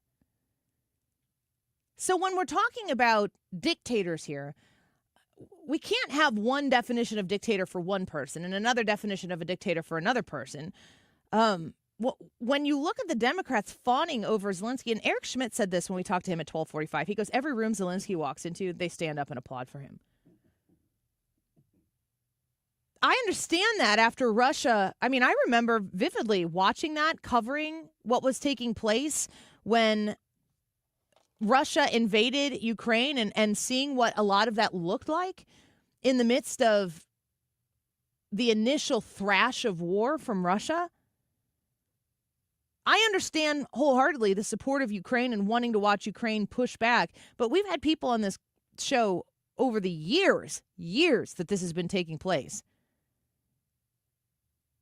explaining that Ukraine in no way, shape, or form has the structure to push back against Russia, that this was going to end up being very bad. And the only way to push back from it being a total annihilation is with support from other countries, which turned out to be us, among other countries who have provided some sort of help or financial support, but not in the capacity that we have. There's no way that Ukraine survives this without the help of America. But when you're this far into it, it's 2025. When you're 3+ years into this, I mean, does Zelenskyy get to walk into rooms for the rest of his life while he's under attack from Russia and be applauded for being a wartime president when he's canceled elections, had the opportunity for peace, and he mocked it and had to leave the White House because of it? I mean, at what point do you look at Zelenskyy and say, shame on you? You missed the boat. And, you know, when I asked that question of Eric Schmidt, or kind of made that comment at the end, kind of wanted to see what he'd say about it, it almost makes me feel like maybe Zelenskyy has something to gain from something other than peace, because that's what his behavior is exemplifying here. You said it before that this is always framed as, well, you're either for Zelenskyy or you're for Putin. Another way that that's framed is you're either for democracy, Ukraine, or dictatorship, Russia. And you just said it. They're not even having elections. They're not a democracy. That's not a democracy. No. And in fact, if you are like, well, but there's a lot of apologists saying, well, but, you know, in a time of war, you can't really have elections. Do you know how many countries have had elections in times of war? I would look to our historians, and there are many. There are many that they do not cancel elections just because there's a war. In fact, that's a reason for an election. That's a time for a population to say, we either like the route that you're taking us, or no, we think you're doing a terrible job. We want to go this way. Have that election, win, and you've got a mandate. Yes. Here's more from Murphy. Relationships with despots all around the world, because that makes it easier for him to transition America into a kleptocratic oligarchy where Elon Musk and Donald Trump rule and steal from the American people. If we were allied with democracies, that would be. Can we just pause this for a second and talk about Donald Trump and Elon Musk ruling America so they can steal from, did he just say steal from the American people? Steal from Americans. All they're doing is getting the money back for the American people. And they said the whole time in the campaign that that's what they were going to do. And America goes, that, I'm voting for that. Give me that. Give me back my money. Give us back our sovereignty. Give the government back to the people. America first. And they said they were going to do it. America said, we support you in doing that. Go do it. They did it. And now Murphy's like, Trump is a Putin-like dictator. It's ridiculous. But if the United States' closest partner is Russia, then it makes it a lot easier for. That's not even true. The United States' closest partner is not Russia. Donald Trump. Okay, I'm not going to take any more from this because we got to take a break and get to Will Chamberlain here in a second. But before we do, all Democrats care about is politics. All Democrats did during their 4 years of administration was react to what was going on in the world, even when the world was burning to the ground, when hurricanes were smashing into the coast, when people were flooding across our southern border. All they did was lick their fingers, stick it in the wind, and wait to see what the political move they needed to do that day was. They don't lead on anything. They don't guide on anything. Their policy is politics only. There's no separation between the two. That becomes all talk, no walk. And look where it gets us. How ironic that the entire conflict in Ukraine, the entire invasion of Ukraine by a dictator in Russia named Vladimir Putin wouldn't have even happened if they would have had some kind of spine to stop it from happening. Do you remember? Minor incursion. That there is from the guy who was in charge, or whomever was puppeteering him through the 4 years that he was in the Oval Office. None of this would even be happening. Putin wouldn't be in the position to have to be talked to by the new guy because we sent the other party packing. None of this would have happened if the Democrats wouldn't have botched the whole thing, in my opinion, on purpose. They're not bad at what they do. They're really good at what they do, and they've profited from it the entire time. And now they're going to go on their Sunday shows and just all they want to do is try Trump to dictator. That's all that they need to do. And they think that that's enough because they only care about enriching themselves, the politics of themselves, and they're willing to do anything to get there. It's absolutely shameful. And Donald Trump, he's walk. And yeah, he'll talk, but he's unafraid. And it's so refreshing. I don't know what happens next with this, but Lord knows we'll be able to watch it and see. We're going to take a quick break. Will Chamberlain's going to be with us when we come back. There's a lot of talk over these Doge cuts, a lot of legal challenges against Donald Trump. Elon Musk, of course, they love to hate Elon Musk pretty much as Trump now. Is Donald Trump in a position to be able to see this through? And is Doge going to continue to fight the legal battles that have been thrown at them successfully, unsuccessfully? Will Chamberlain, among some other questions for him when we come back. Don't go away. This is the Annie Fry Show. Follow Annie on X at Annie Fry Show.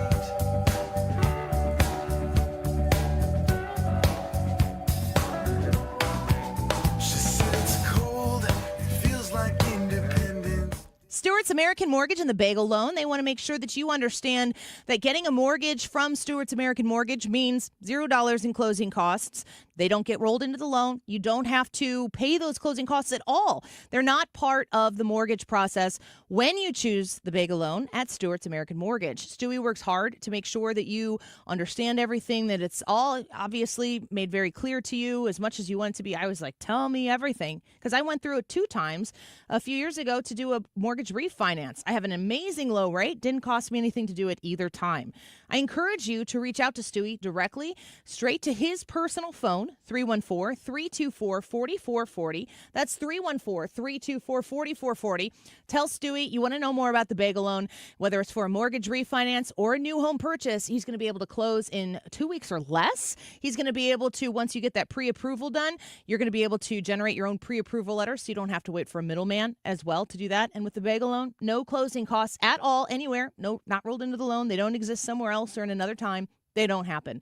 314-324-4440. Google the Bagel Loan, NMLS number 226715. Why do the national tax resolution firms need the tiny fine print at the bottom of all their TV ads? Hi, this is Lance Story with the Lance Story Law Firm. You don't hear fast-talking disclaimers in our ads because the claims we make are 100% transparent. The Lance Story Law Firm primarily focuses on one thing, IRS problems, and we're regulated by the Bar Association, and we have a AAA rating with the Better Business Bureau. IRS issues are serious legal issues. The Lance Story Law Firm has helped thousands of clients navigate the best resolution plans, and we tell you up front exactly how much it'll cost. Tax resolution law is all we do. So before you send money to some out-of-town, high-pressure salesperson, give us a call at the Lance Story Law Firm, located right here in St. Louis. Call today to schedule your free consultation with me, 314-260-6120, or visit Lance, DRURYlaw.com.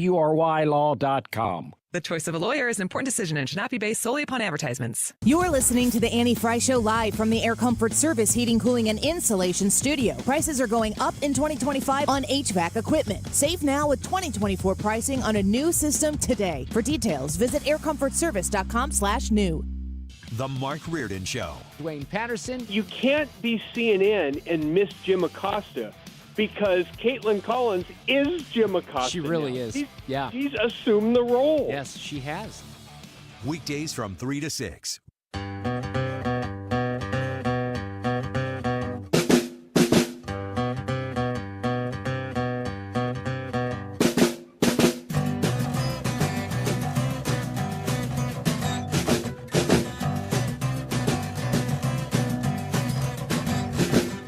Welcome back to the Annie Fry Show. We appreciate you being with us this afternoon. I am excited to bring our next guest onto the show. Will Chamberlain, Senior Counsel at the Article 3 Project. We talked to him quite a bit, especially when it comes to legal things that are hitting in the news. Will, welcome back to the show. It's good to have you here. Always good to be with you, Annie. I wanted to ask you about a lot of there's several topics I'd like to touch on with you, depending on the time that we have with you. But one of the things that people are emailing me a lot about, the Doge cuts. I have a lot of people who listen to the show. They tell me they voted for Trump. They are Republicans, and they are getting starting to get a little concerned about where Elon Musk is taking Doge. And there's, of course, a lot of legal challenges that they are having to face in these efforts. I wanted to get your legal thoughts on where Elon Musk is really doing well with what he's trying to do, or any legal challenges you think he might be facing. I think he's doing really good in terms of they're going after USAID, which is not just a giant waste of money, but it's also an enormous source of Democrat patronage. So, a lot of those paid activists that you see all around the world and who are supporting left-wing parties in various countries, all of them funded by USAID, not serving the interests of the United States. They're serving the interests of the Democrat Party. So we want them gone. It's really good that he's focusing on that.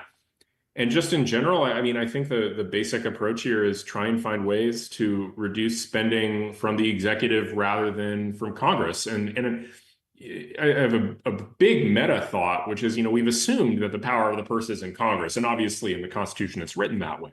They control how spending is done. But question whether or not Congress is really able to actually cut spending effectively, because they don't really understand what's going on. They don't have the resources to do line-by-line audits as, congressmen, and the bodies are so large that there's always somebody that can be kind of bought off or negotiated with to preserve an element of spending. And you think about, where are states where budgets are balanced, it's where there's a line item veto in the executive, because it's, the executive's one person, he's an entity that can control spending. Well, what I kind of see Elon doing is sort of imposing, finding ways to do what a line item veto does, just under the constraints of the federal system. He's trying to find places where Congress has not specific, said, here, agency, have all this money, but then not directed where it needs to go. And the agency, if you're Doge and you're the agency, you can just say, well, we're just not going to spend it, and we'll return it to the fisc, because you haven't directly said where you insist that we spend it. And so if you find enough of those, maybe that's the simplest way to actually reduce spending, because Congress can't do it. They're stuck making these top line cuts that are super unpopular, that they just can't get passed. So I sort of, maybe the power of purse really is in the executive. Maybe that's where the ability to cut spending really lies. Will Chamberlain speaking with us right now, senior counsel at the Article 3 Project. You can go to article3project.org to learn more about their organization. Will, when people on the left, there's a rallying cry for Democrats that have now been able to parse their hatred for Donald Trump and put a little bit in the Elon Musk bucket, seems like it's somewhat evening out, that who knew they had more hatred to dispel. A lot of the protests are saying that Elon Musk is, some sort of monarch or a dictator or something, is coming in and making these decisions unelected. Does Elon Musk have authority under the president of the United States to do the things that he is doing? Sure, because the president has the authority and he's an advisor to the president. The president ultimately, since he's an advisor within the White House, it's not him doing anything. It's the president doing all these things.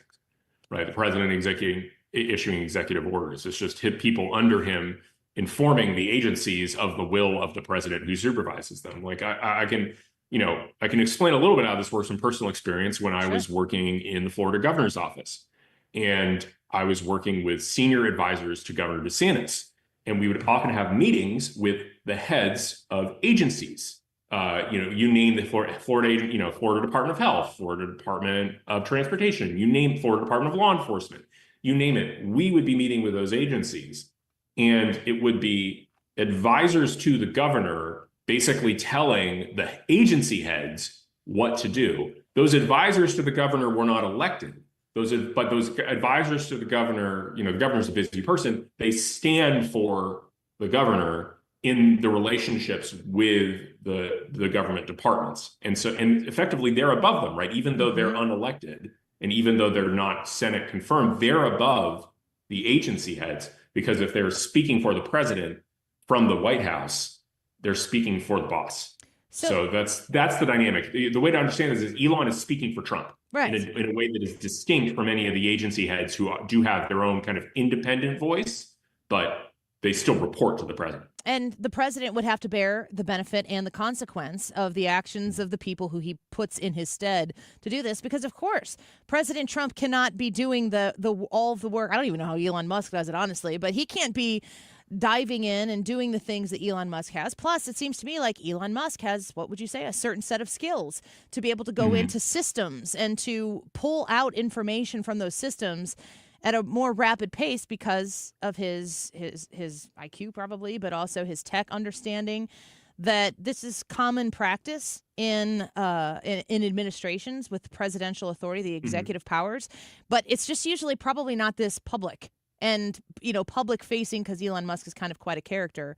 I would assume that these types of things, like you're saying, happens in the Florida government. It happens in federal government all of the time. It happens in every state government and every federal government because the president himself cannot be everywhere at once, and he cannot be speaking to every agency at once. His time is incredibly scarce, even more scarce in the United States because the president is also the head of state. So there's all sorts of diplomatic responsibilities that in European governments where you have a division between the head of state and the head of government, the head of state handles all the foreign visits and diplomatic niceties, whatever. But in the United States, those roles are merged in the president. As a result, he's extraordinarily busy. His time is very, very scarce. So he hires staff to represent him and speak for him and in particular to speak for him in dealing with the sprawling mass of the federal government and all these different agencies. Yeah, hires and fires. If it becomes no longer in the interest of the president, they're gone. If they're not going to serve at the pleasure of the president, then they are removed or replaced. Of the many things that we see President Trump having to work on, promises that he has made that he's trying to keep and is doing, in my opinion, a pretty good job of securing the southern border, trying to restore safety and security to the country. One of those things is obviously trying to broker peace in Ukraine. And I just wanted to give you the opportunity to comment. I've got a specific question here on the corruption that might exist in Ukraine and the American taxpayer dollar that's being just shipped over to Ukraine to maintain Ukraine's status in this war. I don't know that it's helping them win, but maybe it's slowing them losing. What kind of American interest exists in Ukraine, and what is your thoughts on Donald Trump's advocacy in his mind from an America First position? I think there's sort of a general high-level interest in Russia not being able to roll over Europe. Right, that's I think the sort of highest level interest. It would not be good for us if Russia was able to roll its tanks all the way to Portugal. That would be bad. So we don't want Russia to do that. And since they're currently at war with Ukraine, we don't want we have an interest in Russia not advancing any further. That's true as well. And then we also have an interest in the war ending. We have an interest in the conflict coming to an end because there's obviously a risk of escalation, a risk of Russia going after NATO. Like peace is very much in the United States' interest here. So those are the side of two big high-level interests that we would have in Ukraine. We want to make sure we do have an interest in not gaining more territory. We also have an interest in the war ending. So Trump's pursuing those. He wants peace. He wants Zelenskyy to agree to a peace deal, but it also explains the minerals deal, which might seem weird from a MAGA perspective because we're kind of like, why are we still getting further involved? Well, the answer is it's sort of a soft security guarantee. If we have U.S. corporations and U.S. civilians on the ground in Ukraine working to make money, that's sort of a tripwire for Russia if they think about invading ever again, because they would think, oh, we will bring the United States into this. So, but there's ambiguity there to not force World War III. So it's that's part of the idea. There's also, giving America a more concrete economic interest in Ukraine, which I think is good for them in terms of facilitating their long-term development. So that's the point of the minerals deal. But what Zelenskyy is doing is he's making clear that he is not going to further the core United States interest here, which is peace. We want peace. And we prioritize that above Ukraine being restored to all of its sovereign territory. For good reason. It's not a core strategic interest whether or not we control Crimea or Russia controls Crimea. So I think Zelenskyy is making a huge mistake here. Our interests are not so strong that we're going to really tolerate the kind of disrespect that he showed in the Oval Office to President Trump. Our interests are not so strong that we're going to forget all the conduct of the Ukrainian government over the past 5 to 6 years. Let's not forget that's where the frivolous Ukraine impeachment came from, was a conversation with Zelenskyy that Joe Biden had his crackhead son on a board of a Ukrainian oil and gas company, expertise unknown why he would get that job except for influence peddling purposes. Joe Biden bragged about getting a Ukrainian prosecutor fired. Ukrainian officials worked with the Hillary Clinton campaign to start this whole Russiagate nonsense in the first instance. So, the relationship of the American right and Ukraine is very fraught. And we're still, Republicans are mature. Trump is mature. So he's saying, okay, we do have some high level strategic interests that should trump our general more partisan annoyances. But that only goes so far. If you're just going to show up to the White House in a tracksuit and be assholes to our face, then go away and solve the problem of Russia on your own. Yeah, I think that's so important to understand the depths with which this relationship is complicated with Ukraine. It's not just as simple as the Democrats on the surface. They want you to believe. It's a very simple question. You are either for Zelensky / Ukraine or you are pro Putin, and people are very eager to tie Donald Trump to Putin. They've been lying about it for years and years at this point. So I don't know why they would stop now. I want to highlight a post that you put up on X within the last hour because I think it's so spot on. Democrats don't get the problem with Zelensky's behavior in the Oval Office because they would conduct themselves in the exact same obnoxious way if they ever had the opportunity to sit down with Trump and Vance. I'm going to let you elaborate a little bit on that post, but also get your thoughts on how Trump and Vance, they showed a little bit of passion in that interchange. They didn't try to soften the tone or bring it back to center. They kind of decided, no, we're going to fight back. And I'm curious if you think if that was really on behalf of the American people. I think it was on behalf of the American people. I think there's a sense in which he was behaving so obnoxiously. Like, he was asked to wear a suit. True. And it really would have been a good, smart move for him to wear a suit, even if he hasn't been doing so in the past, because it would be a gesture of goodwill and it to sort of acknowledge the kind of fraught relationship we've had and to say, I'm going to show you a lot of respect. You've asked me to wear a suit. I'm going to wear a suit for the first time in 5 years or 3 years or whatever it's been since the war started. He didn't do that. And I think that it's really remarkable because I feel, Scott Adams talks sometimes about watching two movies on the same screen. And that's the way I feel with this Zelensky thing, because to me, it's just blatantly obvious watching the clip from the very get-go that he was wildly out of line. That we are the patrons. Zelensky is the person, the beneficiary of our patronage. And as a result, show some respect, show some gratitude. Don't be obnoxious. Don't contradict us on camera in front of everybody else. Because it's not a debate round. I think that I saw a lot of people, some of the pro-Ukraine voices, they're saying, well, Zelensky was right about this, that, or the other thing. And I'm like, whether or not that's true, it's irrelevant. That's not what that meeting was. I think Scott Jennings had a great line where he's like, his job was just to sit there, say, yes, Mr. President, thank you, Mr. President, sign the deal and have lunch. That was his job. And he couldn't do that. And, there's also a big American interest in we want to be respected. We don't want to be taken for granted. We don't want to be exploited by people who are obnoxious to us. Because that affects how all our relationships work going forward. And maybe he's used to, endless supplicating from European capitals and from the Biden administration, but that's certainly not going to come from the American right. Again, we're willing to look past some of the stuff we've really not liked about the conduct of the Ukrainian government over the past 5 years, because we recognize there are high level strategic interests, but you don't get to be an ingrate anymore. We're not going to put up with it. Yeah, we're speaking with Will Chamberlain, and I just think when I'm thinking about this, I have to ask myself, either Zelensky wants peace and wants the Ukrainian people to stop having to shed their blood on Ukrainian ground, and he'd be looking to do that in any way, shape, or form that he could, or if his actions consistently conflict with the outcome of peace, I have to ask myself, what is there to gain for Zelensky in the event that peace isn't achieved? I have this theory that he thinks Ukraine is more popular in the United States than it is. And he thinks that if he has enough leverage over Trump to bend Trump to his will, that's the only way his conduct makes sense to me. Well, that's narcissistic. And he's mistaken. The thought here is, well, you can see those polls that show that more American, if you were forced to choose between Ukraine and Russia, we choose Ukraine. It's yeah, no kidding. We like you more than Vladimir Putin. Do you want a cookie? That's not an impressive accomplishment. When you see the polls that look do you think we're giving too much support to Ukraine? Yes. Do you want to wrap up the war? Yes. The actual substance of the Trump foreign policy position is widely popular in the United States, 60% roughly.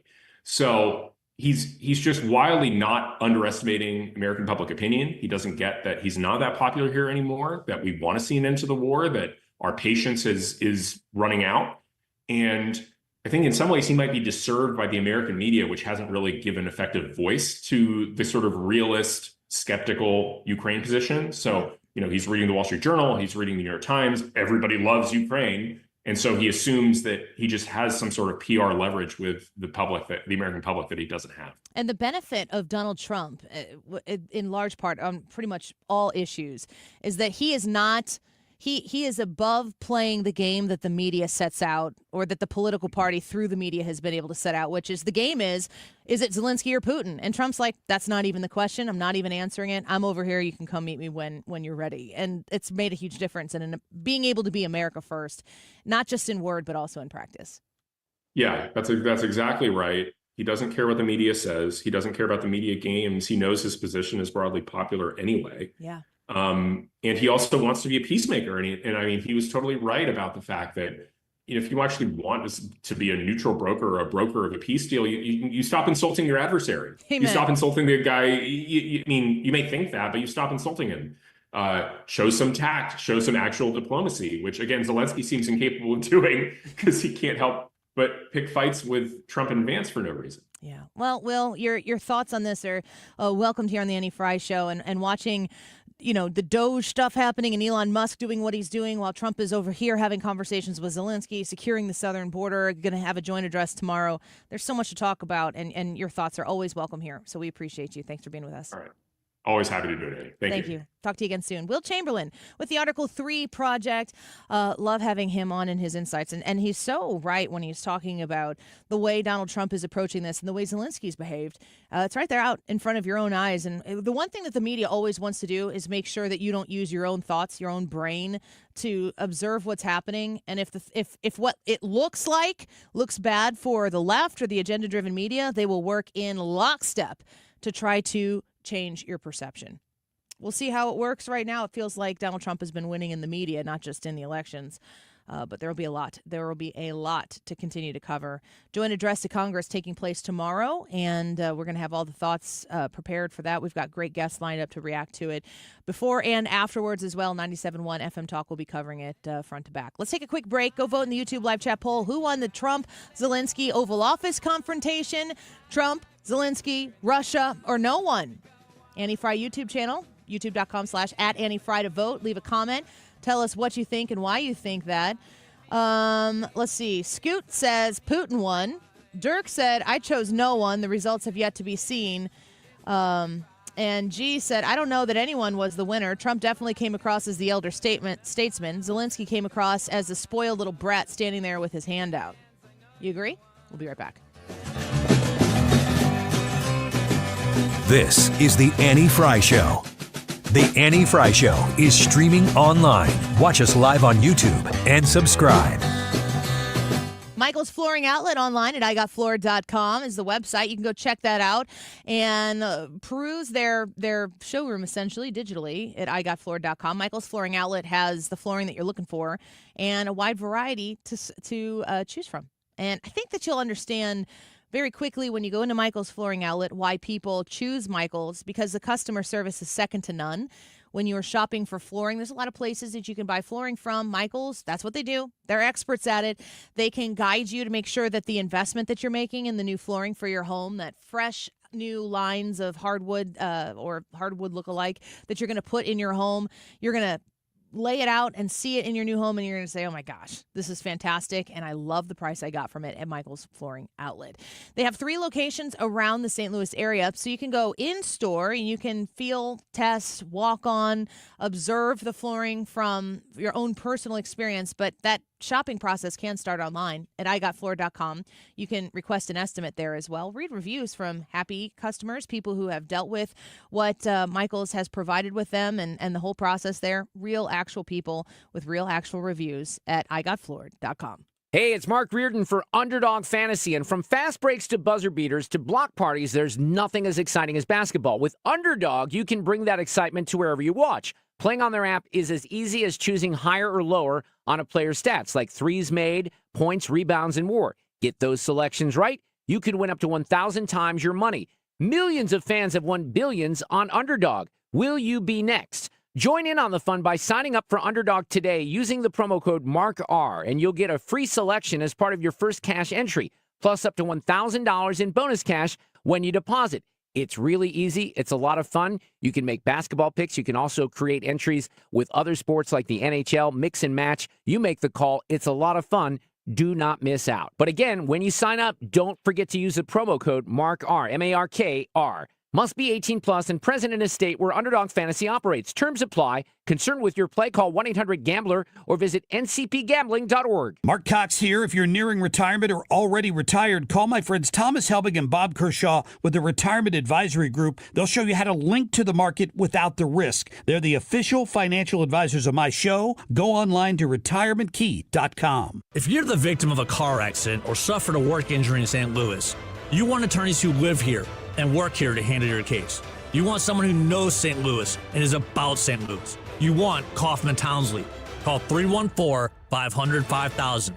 Today's YouTube live chat poll is who won in the Trump-Zelenskyy Oval Office confrontation, spat, dust up. Is it Trump? Is it Zelenskyy? Is it Russia? Or is it no one? Those are your four options in today's YouTube live chat poll. It is 1:48. This time check is sponsored by Jerry Kelly Heating and Air Conditioning. It's time for a $98 furnace tune-up. The Mark Reardon Show fish fries are about to begin. Join me and the crew at Holy Trinity Fish Fest in St. Louis. Details at 971talk.com/events. It's Fish Fry Fridays on the Mark Reardon Show during Lent. Hope to see you for this first one on Friday.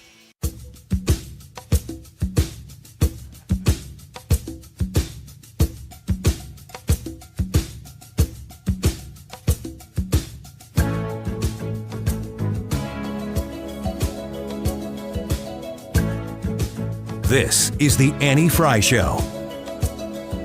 Find the podcast, on-demand audio, and more at 971talk.com/Annie.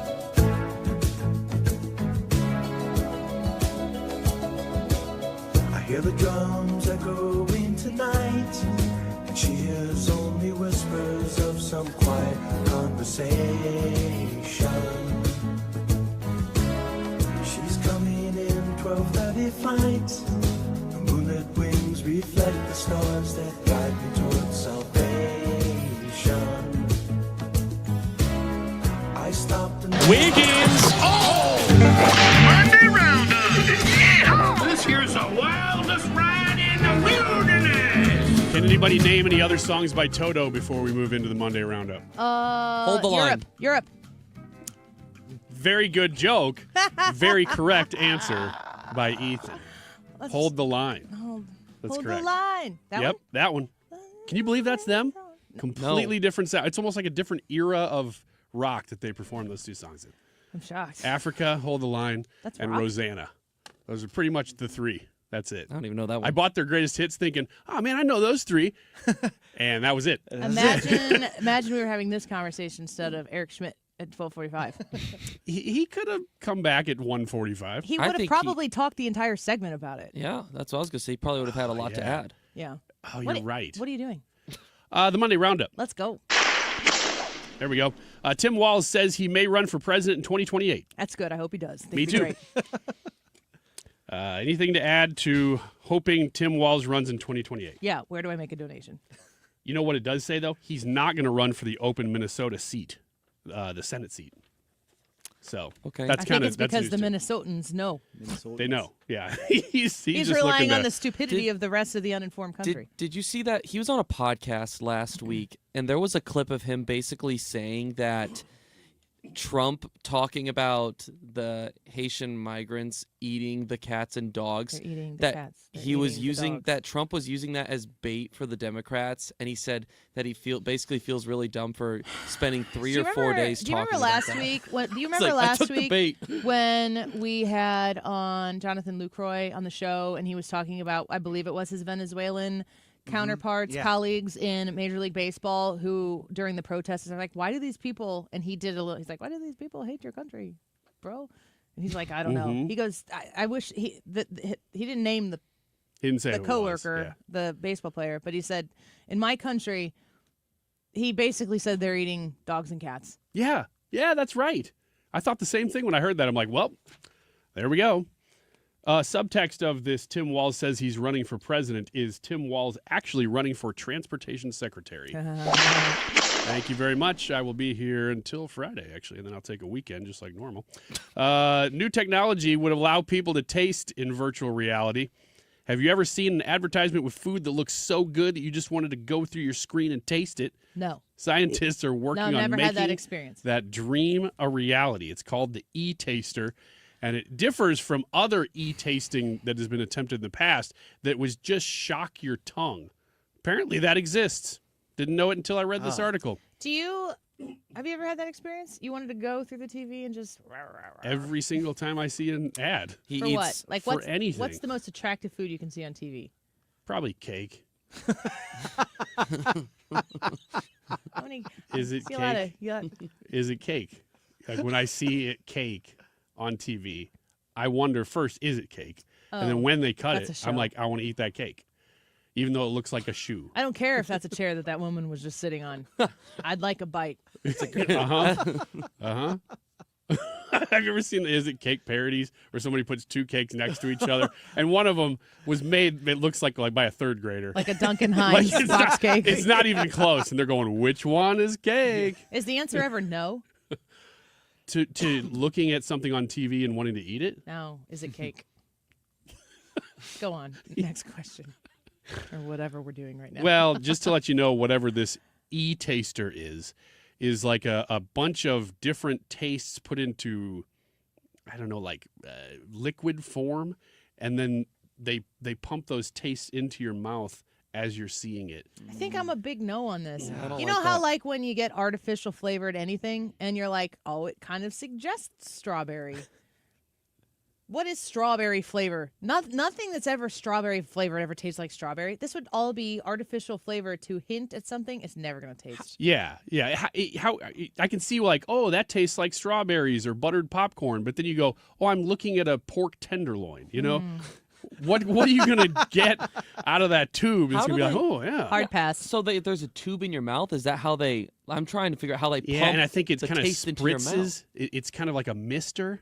Something it's at the movie theater. You just set it down in the chair for the next person when they come in. Well, they're actually trying this with virtual reality more than regular screens. Skype is shutting down after 2 decades. Oh no! How are we gonna video call people like we just did with Will Chamberlain on the? $8.5 billion, not quite that much. It was billions of dollars that they paid for this in 2009, Microsoft, and it just didn't grow. It was $8.5 billion in cash that Microsoft bought this for, and after 14 years, it's just dwindled and dwindled and dwindled. And I guess Skype wasn't the choice of video conferencing starting in 2020. Everybody used all these different ones, and man, what a loss that is. I saw a great tweet the other day. Basically, it was retweeting that post saying they were shutting down, and it said Skype went into COVID with a 3-1 series lead, and they somehow blew that. It's true. Like, why did we not think, oh, this is Skype's time to shine? It was all these other ones. No one had heard of Zoom, really. It's like, oh, Zoom. Right, okay. right. Last one real quick. 2 strands of Kurt Cobain's hair expected to fetch thousands of dollars at a new punk-themed auction. Yes. The last time any strands of hair from Kurt Cobain were sold at auction, they went for over $14,000 back in 2021. Apparently this is a thing. What do you do with them? I think you probably... I think you don't ask that question. Wear them. Oh, man. Donald Trump is talking right now at the White House. A big announcement on a chip investment. Did you say Taiwan? Is that what I heard? Taiwan, yeah. Taiwan, $100 billion, I believe it was. But he's also taking questions. And when we come back, we're going to bring those questions at that press conference to you. I'll give you a hint. Zelenskyy came up. We'll be right back.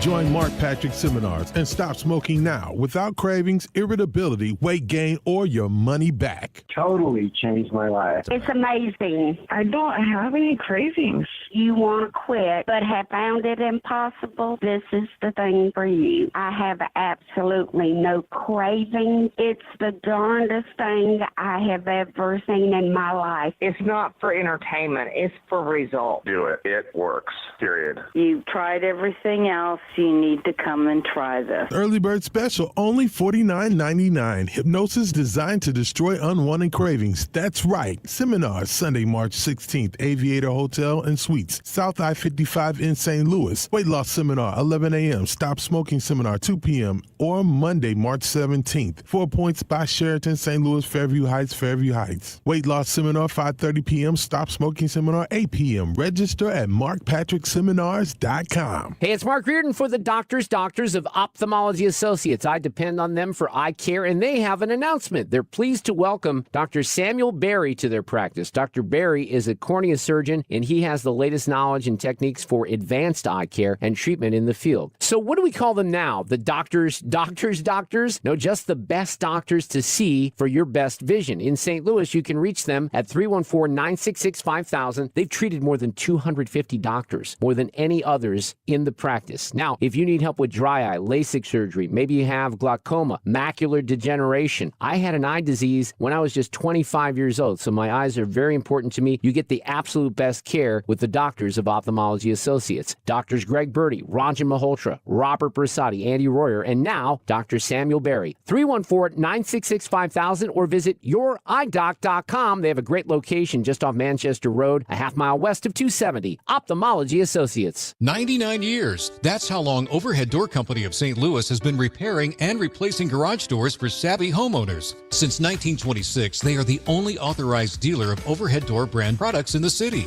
Always look for the iconic red ribbon to be sure you're dealing with the genuine, the original Overhead Door Company of St. Louis. For same-day garage door repair 24/7, call Overhead Door Company of St. Louis or schedule online overheaddoorsstlouis.com. That's overheaddoorsstlouis.com. Financial health is more than just really the investments. You have to look at tax consequences. You have to think about legacy planning or generational planning or your healthcare options. Those all go together with your financial health.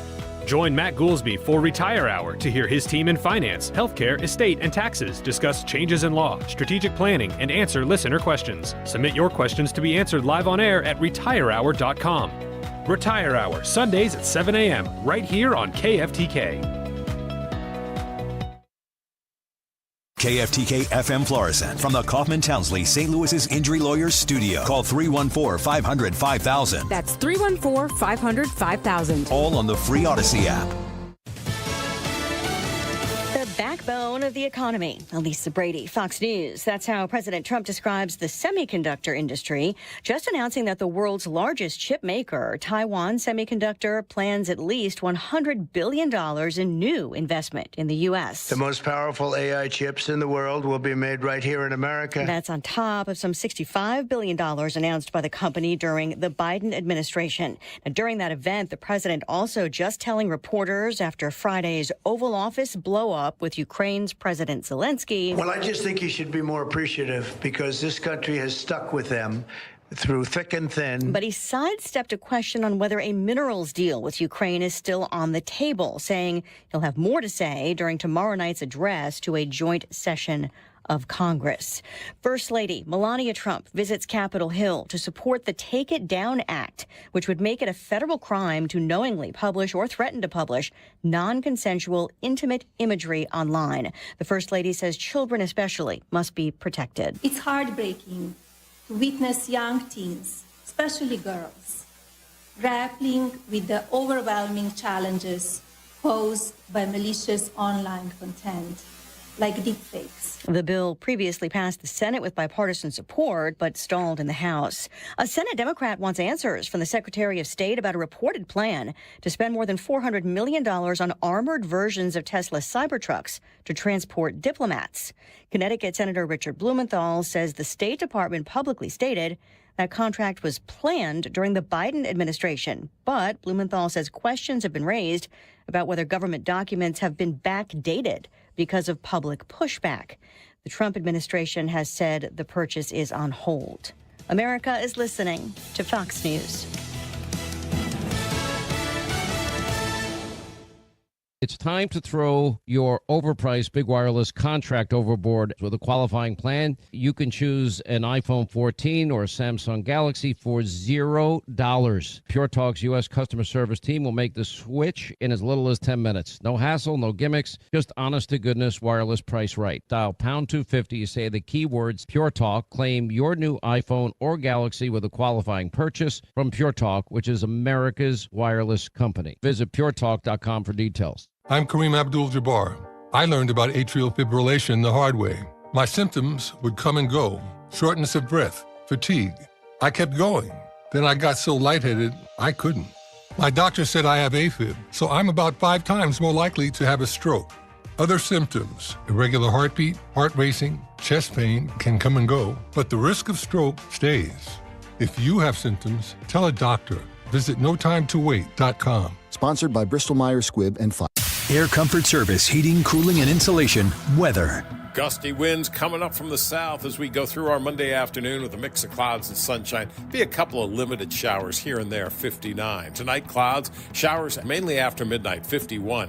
Tuesday, periods of rain and a couple of thunderstorms rumbling, 62 on Tuesday. That wet period continues Tuesday night. Wednesday, morning showers, windy and chilly, 48.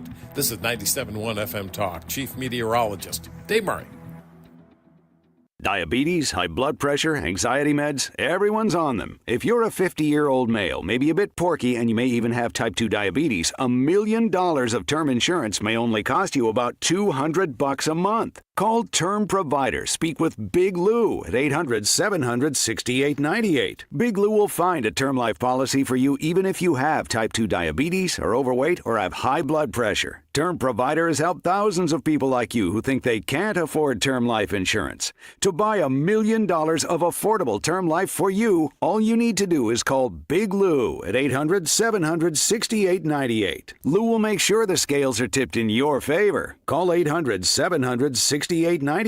Big Lou will answer your call and work to fit you into a term life policy that you can afford. Remember, Big Lou's like you. He's on meds too. Call 800-700-6898. 800-700-6898 or biglou.com. Do you ever wonder if you've saved enough to retire? Discover how you could make your money go a lot further in retirement in a 3-hour adult education class called Retirement Planning 101. Hey guys, it's Dave Glover here. This one-night class is taught by a fiduciary advisor from Financial and Tax Architects with decades of financial planning experience, and they're held at colleges and libraries throughout St. Louis. You'll learn about reducing your taxes, maximizing your Social Security, paying for health care, and more. There's no cost. We would ask that you bring 3 canned goods that we're going to pass on to the St. Louis Crisis Nursery. So you have 2 jobs when it comes to retirement, in my humble opinion. One is saving the money, putting it away. And then the other, just as important, is how do you take it out and what do you do with it after that? Find out at Retirement Planning 101. Simply call 314-350-8110. Again, no money necessary. 314-350-8110. 350-8110. Hello, I'm Missouri State Treasurer Vivek Malik. All Missourians deserve financial independence. During National Developmental Disabilities Awareness Month, I would like to help more Missourians save money and invest in their future. And Mo Able program helps thousands of people with disabilities save for everyday needs. Contributions to a Mo Able investment account are tax-free and eligible for state tax deduction. Learn more at moable.com. Paid for by the Missouri State Treasurer's Office. Choose Syntec Full Synthetic Motor Oil, formulated for today's engines, only at O'Reilly Auto Parts. Get 5 quarts of Syntec Full Synthetic or a MicroGuard Select filter for just $32.99 in-store only. Limits apply. Learn more at O'Reilly Auto Parts. Tomorrow, President Trump gives his address to the nation and a joint session of Congress. Hear the whole address here, starting at 8 and continuing coverage until 11. It's Trump's first full address as president in his 2nd term. Tomorrow night. That is exactly what I needed to hear. Thank God someone here knows what they're talking about. That's us. That's right. Gotta love this American ride. All right, you need to take the time and get the full picture. Come on, turn the radio on. It's Saturday and I won't be long. Don't get me wrong. I love the ladies. I mean, they rev my engine, but they don't belong in the newsroom. It is Anchor Man, not Anchor Lady.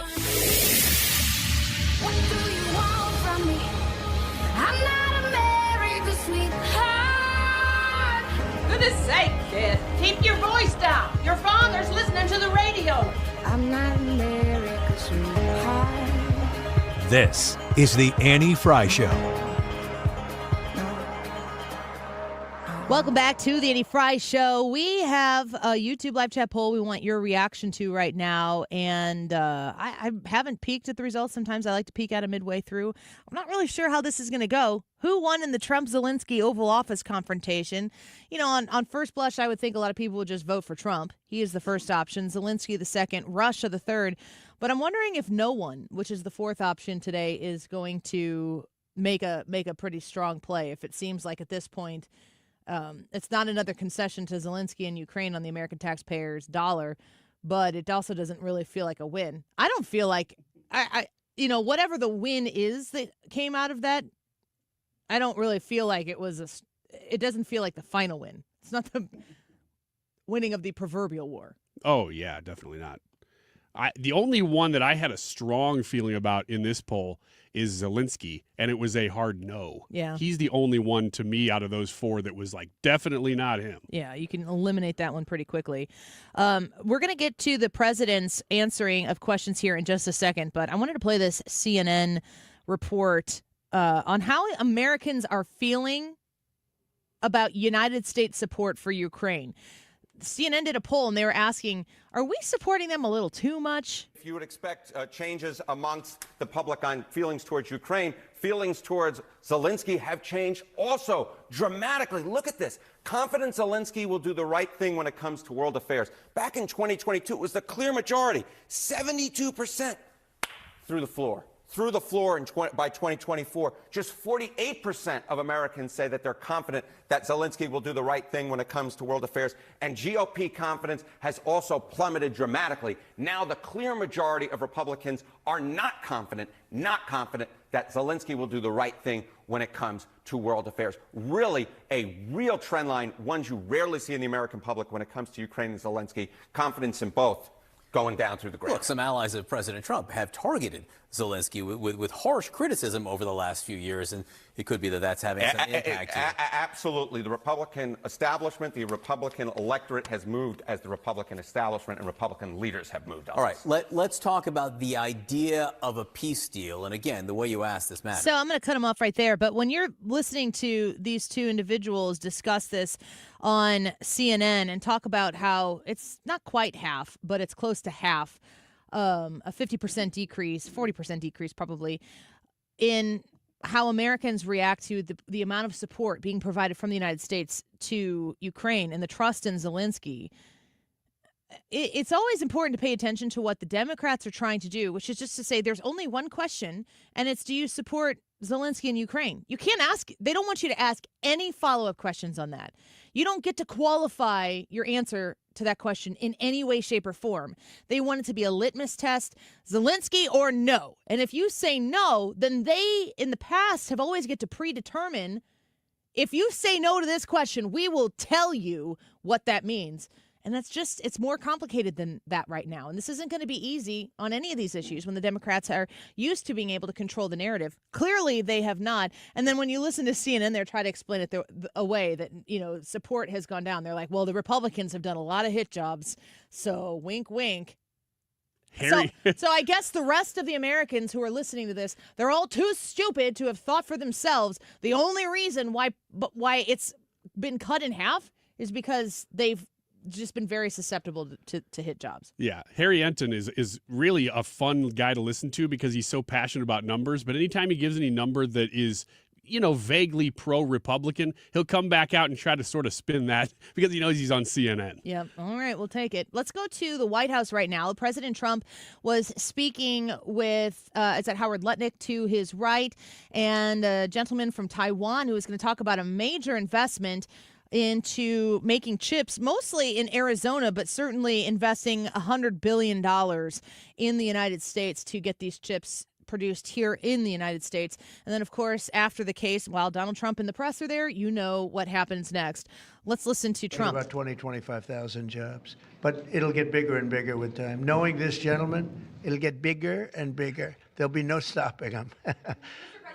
Yeah, Brian, go ahead. In addition to the job, you talked about national security, and that's one thing I think a lot of Americans don't understand. Explain the national security aspect of this. Well, without the chips and semiconductors, nothing runs today. You can't buy a car without them. You can't get a radio, a television, nothing. You can't get anything. And we thought it was very important, obviously business-wise, but we thought even in terms of national security to have this large percentage of the chips, semiconductors, and other things that they make, the most important product. And not a product that you can really copy.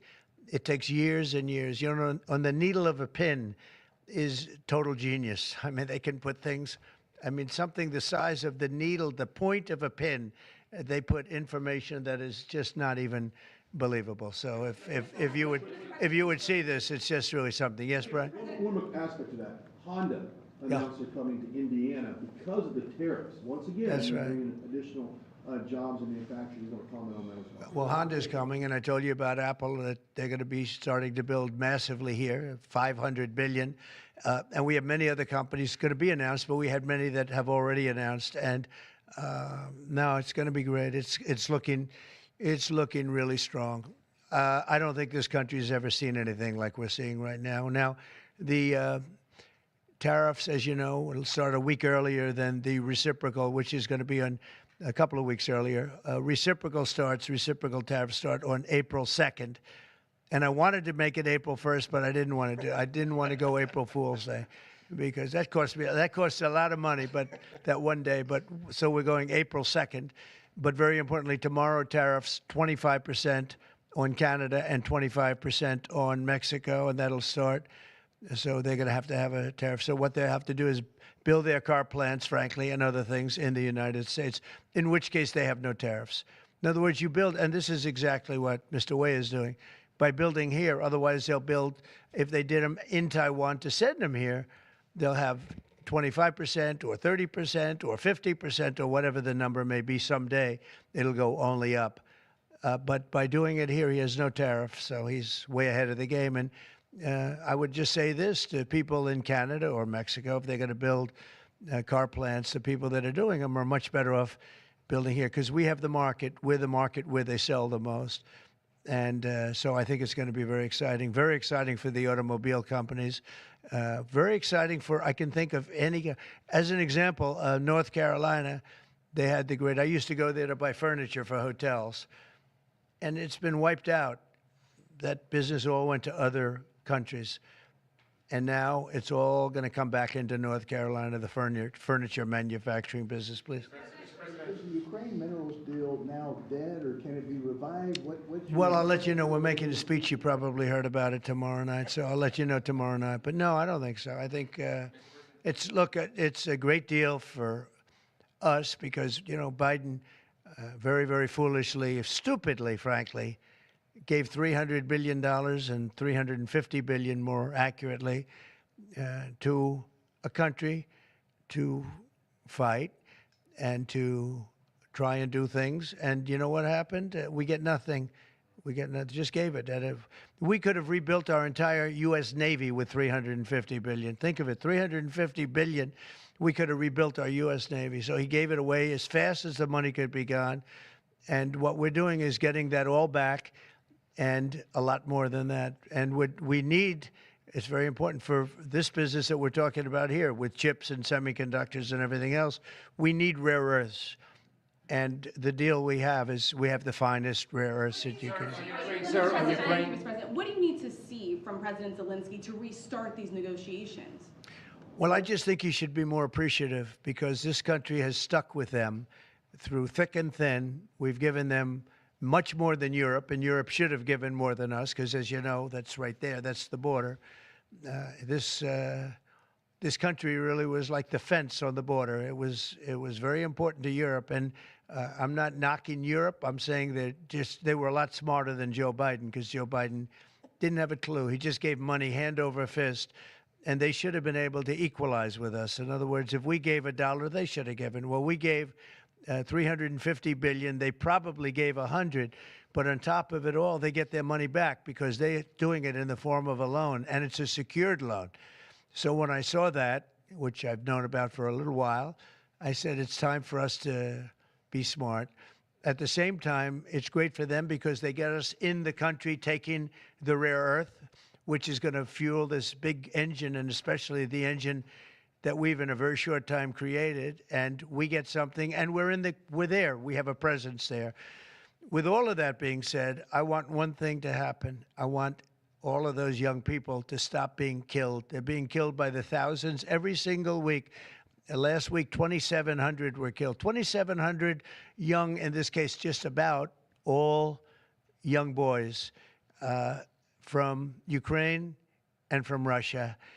And that's not young people from the United States, but it's on a human basis. I want to see it stop.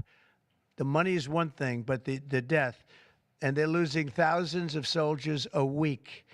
And that's not including the people that get killed every time a town goes down or a missile goes into a town. And I want to see it stop. Yes. Are you considering canceling military aid to Ukraine? And can we get a reaction to what the Kremlin just said, that your administration is bringing U.S. worldview in alignment with Moscow's? So this is a deal that should have never happened. This is a deal that would have never happened. And it didn't happen for 4 years. It didn't happen. It was never even close to happening. If I were president, it would not have happened. And October 7th would not have happened in Israel. And inflation wouldn't have happened. And Afghanistan, disastrous, the way they withdrew. Not the fact that they withdrew, but the way they withdrew would have never happened. And we would have had Bagram right now instead of China having it. It was 1 hour away from where China makes their nuclear weapons. We would have kept Bagram, with one of the biggest air bases in the world. All of these things happened, and it's a shame. But it is what it is, and now we're here. I want to see it end fast. I don't want to see this go on for years and years. Now, President Zelenskyy supposedly made a statement today in AP. I'm not a big fan of AP, so maybe it was an incorrect statement, but he said he thinks the war's going to go on for a long time. And he better not be right about that. That's all I'm saying. This project, could this minimize the impact of the U.S. with chips should China decide to isolate Taiwan or China decide to take Taiwan? Well, it's a very interesting point. It's a great question, actually, but this would certainly, I can't say minimize. That would be a catastrophic event, obviously, but it will at least give us a position where we have, in this very, very important business, we would have a very big part of it in the United States. So it would have a big impact if something should happen with Taiwan. Are you looking at relieving Russian sanctions if there is a peace deal? Well, we're going to make deals with everybody to get this war, including Europe and European nations.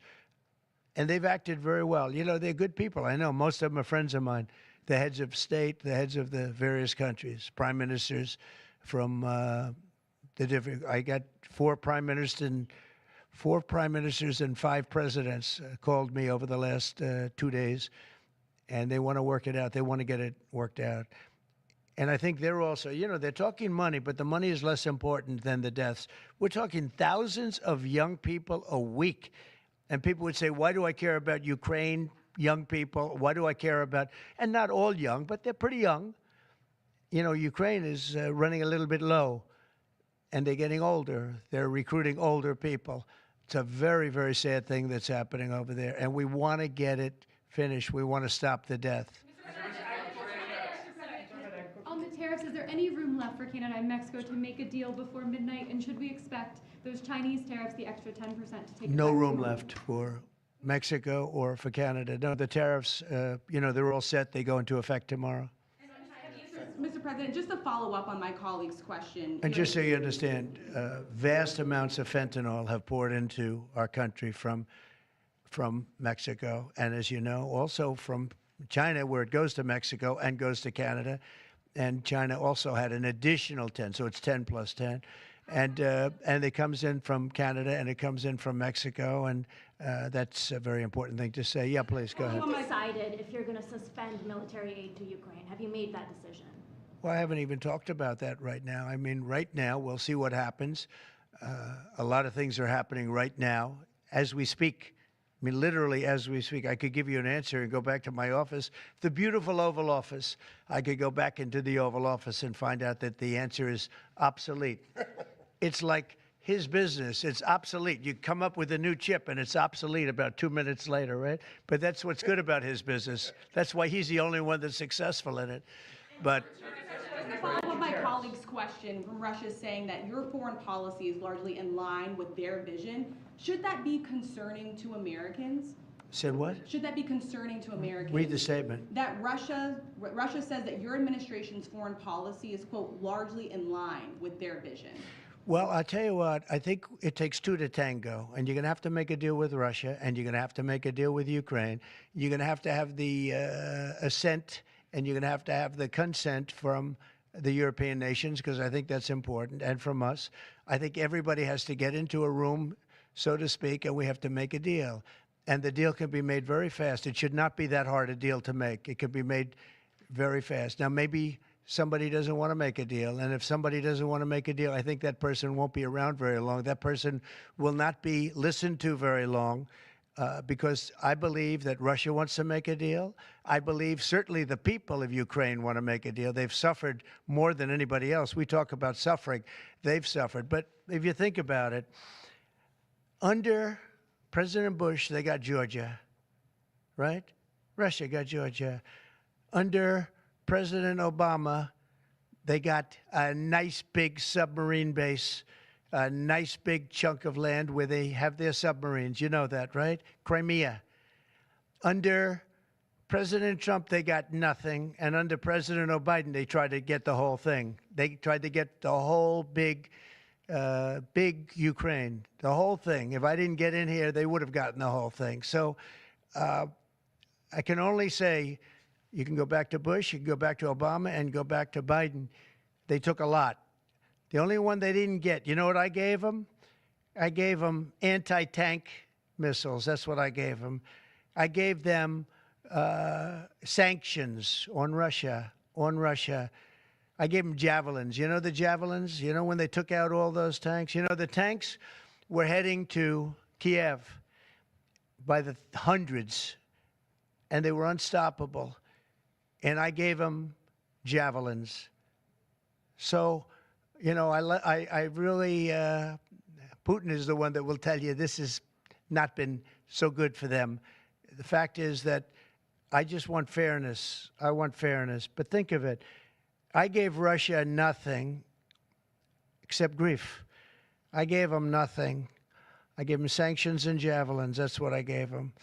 Obama gave them sheets, and you heard that statement before. It's a very famous. Trump gave them javelins, and Obama gave them sheets, and then they say how close I am to Russia. And let me tell you, we have to make a deal because there are a lot of people being killed that shouldn't be killed. But remember, Trump gave them nothing, and the other presidents gave them a lot. They gave them everything. On trade, you met with President Javier Milei at CPAC. He wants to sign a free trade agreement with the United States. Is that something that you would consider even with Argentina? I'll consider anything. And Argentina, I think he's great, by the way. I think he's a great leader. He's doing a great job. He's doing a fantastic job. Brought it back from oblivion. Yeah, we'll look at things. We're looking at the UK with things. It doesn't have to be tariffs, but tariffs are easy. They're fast. They're efficient. And they bring fairness. For instance, when people kill their dollar, their equivalent of the dollar, whether it's the yuan or the yen in Japan or the yuan in China, when they drop them down, that puts us at a very unfair disadvantage. So all I have to do is say, Howard, we're going to have to raise the tariffs a little bit because I've called President Xi, I've called the leaders of Japan to say you can't continue to reduce and break down your currency. You can't do it because it's unfair to us. It's very hard for us to make tractors, Caterpillar, here when Japan, China, and other places are killing their currency, meaning driving it down. So all of these things add up. And the way you solve it very easily is with tariffs, because when they do that, instead of having to make phone calls every day like I used to do with certain leaders, President Xi a little bit, a lot of phone calls, talking about the fact that they're lowering their yuan. They're lowering it down, and that makes it very, very hard for us. So this way, I just say, look, let them do that, and we make up for it with the tariffs. But will you be speaking with Mexican President Claudia Sheinbaum about Yeah, Trump's sure, I will. I have a lot of respect for her. Mr. President, this time tariff takes Yeah. effect. It'll be 20% on China now. How high are you willing to go against China? Well, I can't say. It depends on what they do with their currency. It depends on what they do in terms of a retaliation with some kind of an economic retaliation, which I don't think they're going to retaliate too much. Hey, look, the United States has been taken advantage of for 40 years. The United States has been a laughingstock for years and years. That's why this gentleman is built in Taiwan instead of building here. It would have been better if he built here. If we had a president that knew what they were doing, and we had a lot of them very bad on trade. Look, I'm a huge fan of Ronald Reagan, but he was bad on trade, very bad on trade. He allowed a lot of people, a lot of businesses to be taken. So I say that with due respect because he was so great on other things, but he was bad on trade.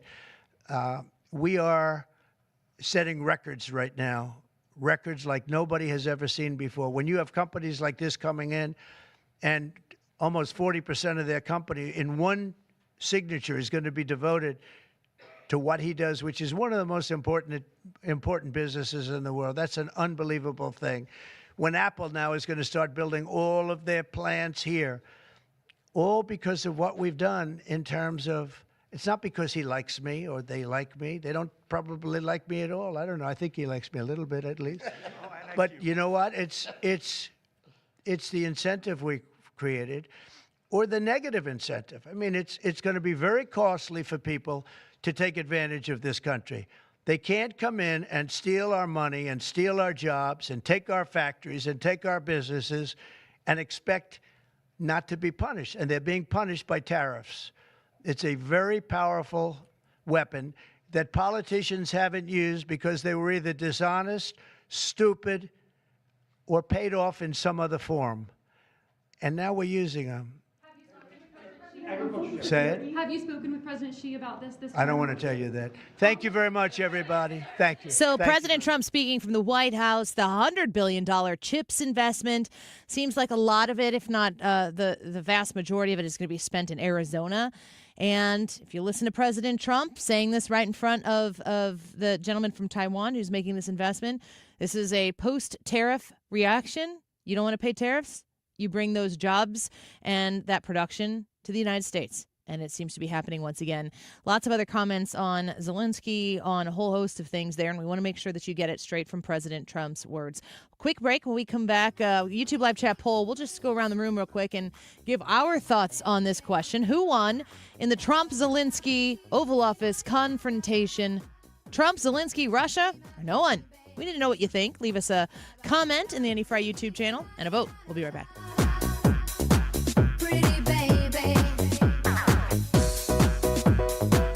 This is the Annie Fry Show. Follow Annie on X at Annie Fry Show.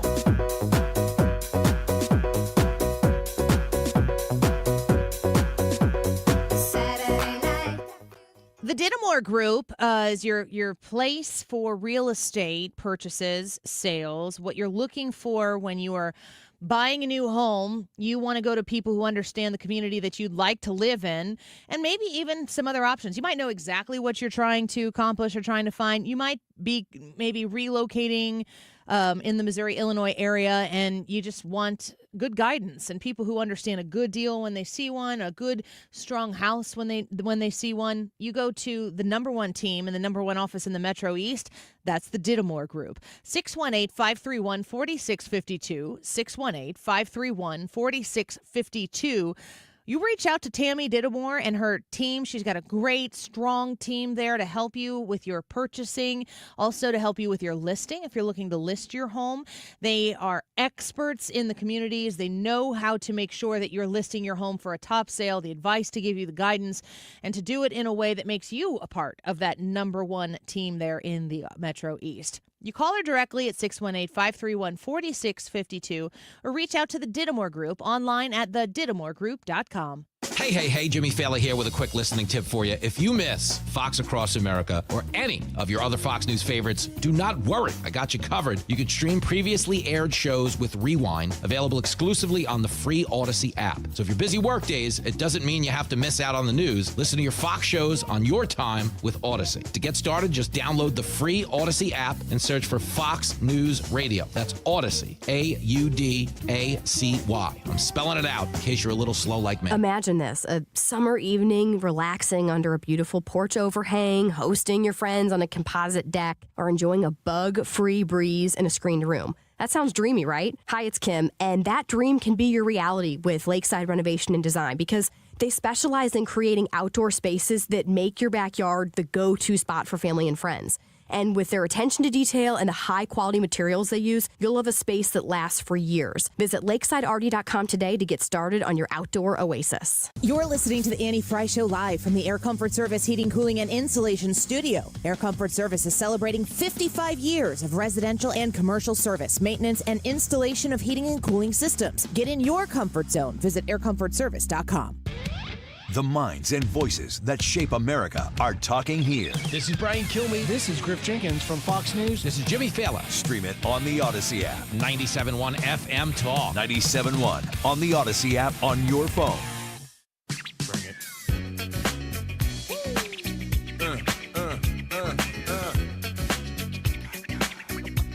This is the Annie Fry Show. Interact with Annie on Facebook. The Annie Fry Show. On your mark, ready, set, let's go. Dance floor pro, I know, you know. Welcome back to the Annie Fry Show. You know how I was saying earlier in the show that like the Ukraine, the support for Ukraine, it's what you put in your social media profile. You got to have a Ukraine flag, right? Yeah, or some sort of like see-through badge that you can see. You have the Ukraine colors over your profile picture. I stand with Ukraine. Mm-hmm. You got to show it. I think a lot of Democrats couldn't explain it, though. I think a lot of people, they think that because the argument has been brought down to such low-level base terms that they have an understanding of it. But upon any questioning, they would fall apart. I mean, the willingness to make it such a part of your identity, that's the thing that's different. Yeah. Because there's so many injustices taking place in the world, so many, that you would it's curious that it is such a part of one's identity. I think I know what the conservative equivalent of being super supportive of something and not really understanding it, but knowing that I'm on this side, I'm supposed to support it. You want to know what that is? Yeah. Beef tallow. Hey, I like this. Because I can't explain it, but beef tallow all the way, man. Because of RFK, right? Yeah. Now I've tasted things cooked in both. At the same, like back to back? So enough that when I ate at the restaurant that I frequent, they said, we got beef tallow now. So I've had their fries enough before this. MAGA, my that man. I was like, oh, okay, let's check this out. Trump guy? I couldn't tell a difference. And I don't know if I'm alone, but I could not tell. However, though, isn't that the point? That the beef tallow is, again, listen, if I could put a frame on my Facebook picture that says I stand with beef tallow, I would consider it. However, I can't explain why. But my understanding is I just got an email that's to show that told me I need to stop parroting Fox points and start doing my own research. Mm-hmm. I'm just here to tell you I haven't done that on this. And I'm literally... Wait, you haven't parroted or you haven't done the research? I wouldn't say that I parrot Fox talking points. In fact, sometimes we talk about things on the air here and then we notice that it's like very similar to what gets said next. I am thinking for myself. That doesn't mean that I don't say things that might be similar to what other people say, and we both had our own individual experiences with it. I don't think I get to do what I do if I sit here and just wait for someone else to say something and repeat it. That would be boring, and you people wouldn't be listening. And we're grateful right now that you are listening. That's just like when you drive past a billboard on the highway, and it's like, does advertising on a billboard work? It just did. And I always see that. I'm like, you're like, oh man. Slam. And then I'm like, I should call that phone number. Anyway, beef tallow, back to beef tallow. I can't explain it, but my understanding is, my very rudimentary understanding, that at this point, I haven't put as part of my identity on social media. it's not my relationship with beef tallow is not that strong yet, but it could be. Is that it's more natural and it's healthier for your body, and it doesn't involve a bunch of chemically processed things that mimic the flavor, so you get the same flavor in something that you think is good, but without all the processing. Beef tallow is better, more natural, ergo, beef tallow is Republican. So you're saying that it's Did good. I do that right, Mr. Kennedy? That since I couldn't tell the difference, you're saying that's the point. I think. Because what I read, now I read some of that same stuff that you've read too. Didn't read much. Yeah, we're talking about tweets here. I'm looking at Carnivore Aurelius on X.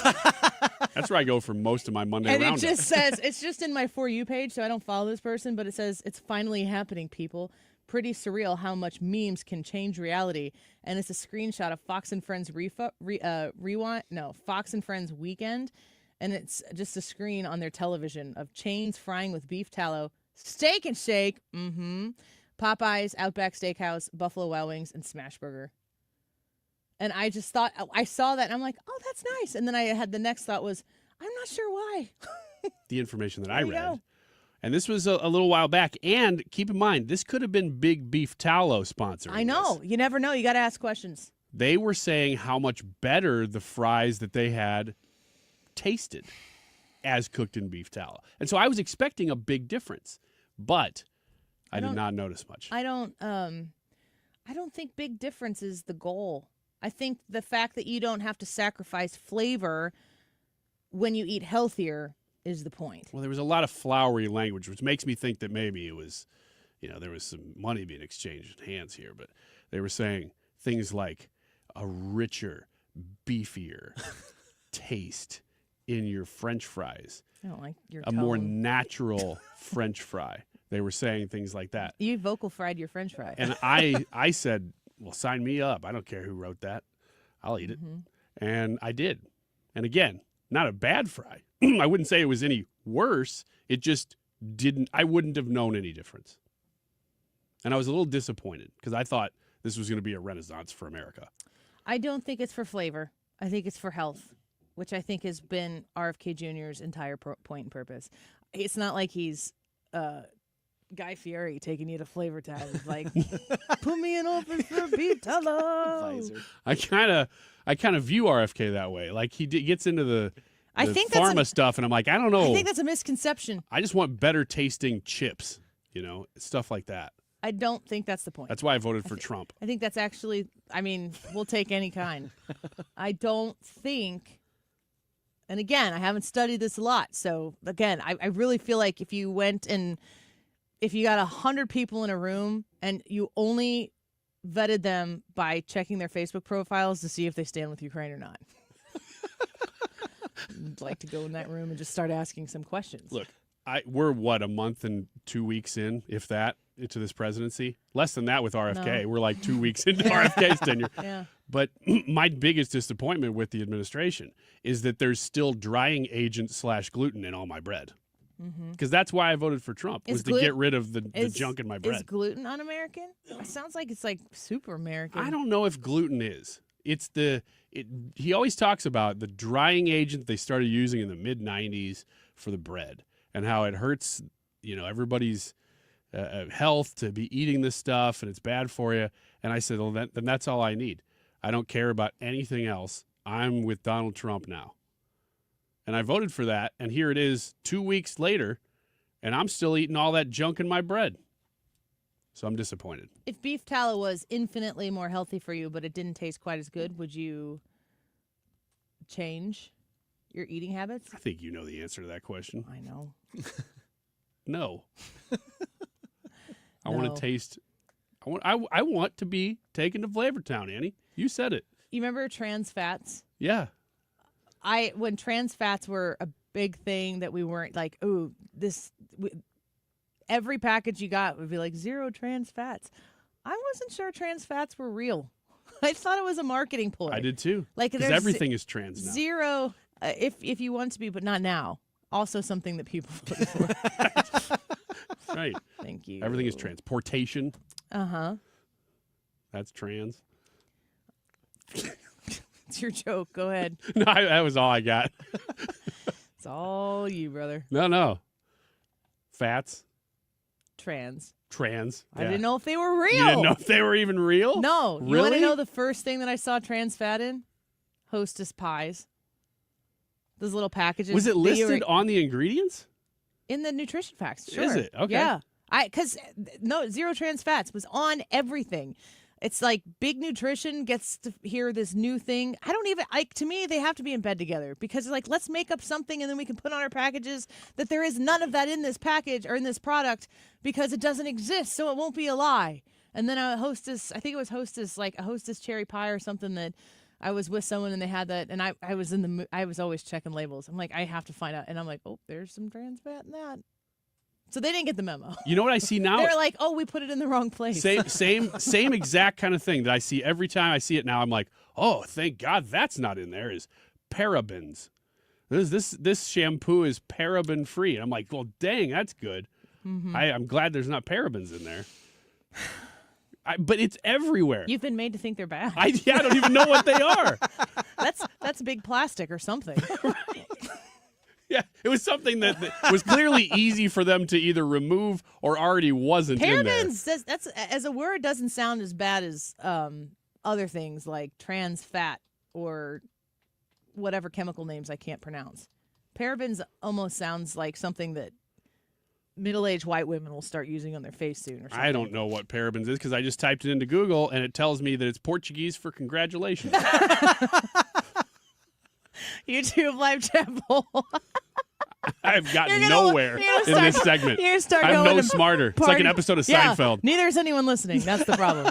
You're gonna start going to people's parties and being like, parabens. Parabens, everyone. Who won the Trump-Zelenskyy Oval Office confrontation? Trump. Okay, we'll take a break. Bye.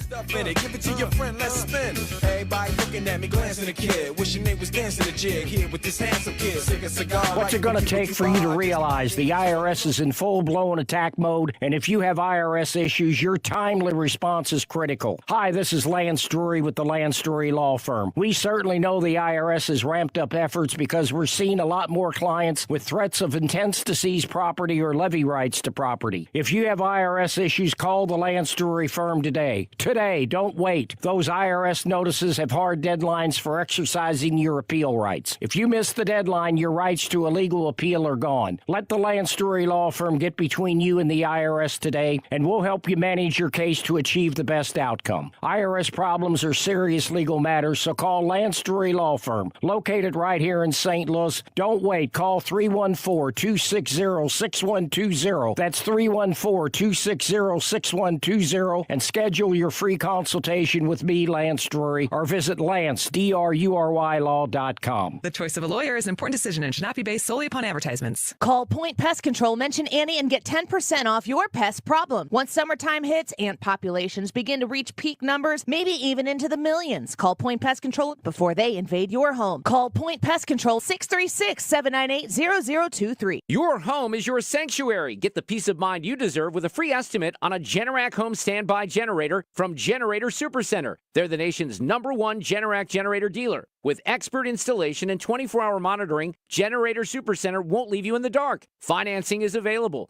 Take control of your power today with Generator Supercenter of St. Louis. Call 314-499-2020. That's 499-2020 or GeneratorSuperCenterofSt.Louis.com. That's GeneratorSuperCenterofSt.Louis.com. The YouTube live chat poll today, which we will discuss shortly and find out the results of who won in the Trump-Zelenskyy Oval Office confrontation. Trump, Zelenskyy, Russia, or no one. You have time to get your vote in on this. It's a topic that really everybody was talking about this weekend. It is 2:45. This time check is sponsored by Jerry Kelly Heating and Air Conditioning. It's time for a $98 furnace tune-up. Hey, it's Mark Reardon. Good afternoon. The Ukraine freak out and the Doge panic continues as we get rolling here on a Monday. We'll be joined by Carl Cannon, the Washington bureau chief for Real Clear Politics. I got a bunch of audio from the weekend and a whole lot more. We get rolling right after Fox News at 3. Hang in there. You're listening to The Annie Fry Show. Follow Annie on X at Annie Fry Show.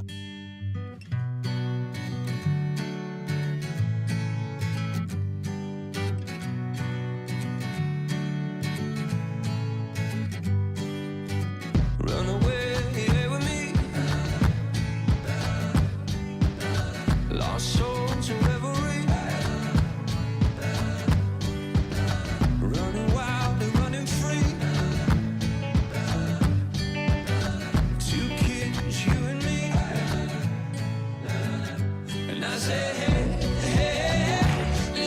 Welcome back to the Annie Fry Show. That poll that we just mentioned about the confrontation in the Oval Office right now, I'm going to read a few of your comments. Dirk said regarding who won the Trump-Zelensky Oval Office confrontation between Trump, Zelensky, Russia, and no one. He said, I chose no one. The results have yet to be seen. Jack said nobody won, nothing accomplished, to be determined. Zelensky got pity, but it was from liberal traitors, not the United States of America. Russell says, no one. There wasn't a rare earth agreement signed. The war is still going on, and Zelensky is still pocketing our money. Let's see here. David said, can't say nobody won. President Trump didn't give away billions. That might have endangered Social Security, like Joe Biden, or Bumblehead, as he wrote it. Joe Bumblehead Biden. Yeah. I wanted to play this clip here real quick from the Oscars. I said I wasn't going to talk about the Oscars, but I'm going to talk about this because it hit in a million different places on my social media this weekend or yesterday. I didn't watch any of the Oscars. I don't know anybody who won anything. Are there any winners of note that you guys want to highlight? I don't know what you've consumed. I just don't care about the Oscars. It traditionally frustrates me to sit through what feels like a verbal lashing because I don't agree about things that have nothing to do with entertainment with these people. I don't mind I like seeing celebrities. I like seeing the gowns and the beauty and all of that stuff, but I just don't feel like, when I watch these award shows, I usually feel like I'm just being judged for who I am. Yeah. I saw a bunch of clips. Adrian Brody won Best Actor and actually broke the world record for longest Oscars acceptance speech. Why? He just kept going. They started playing the music, and he told them to turn it off.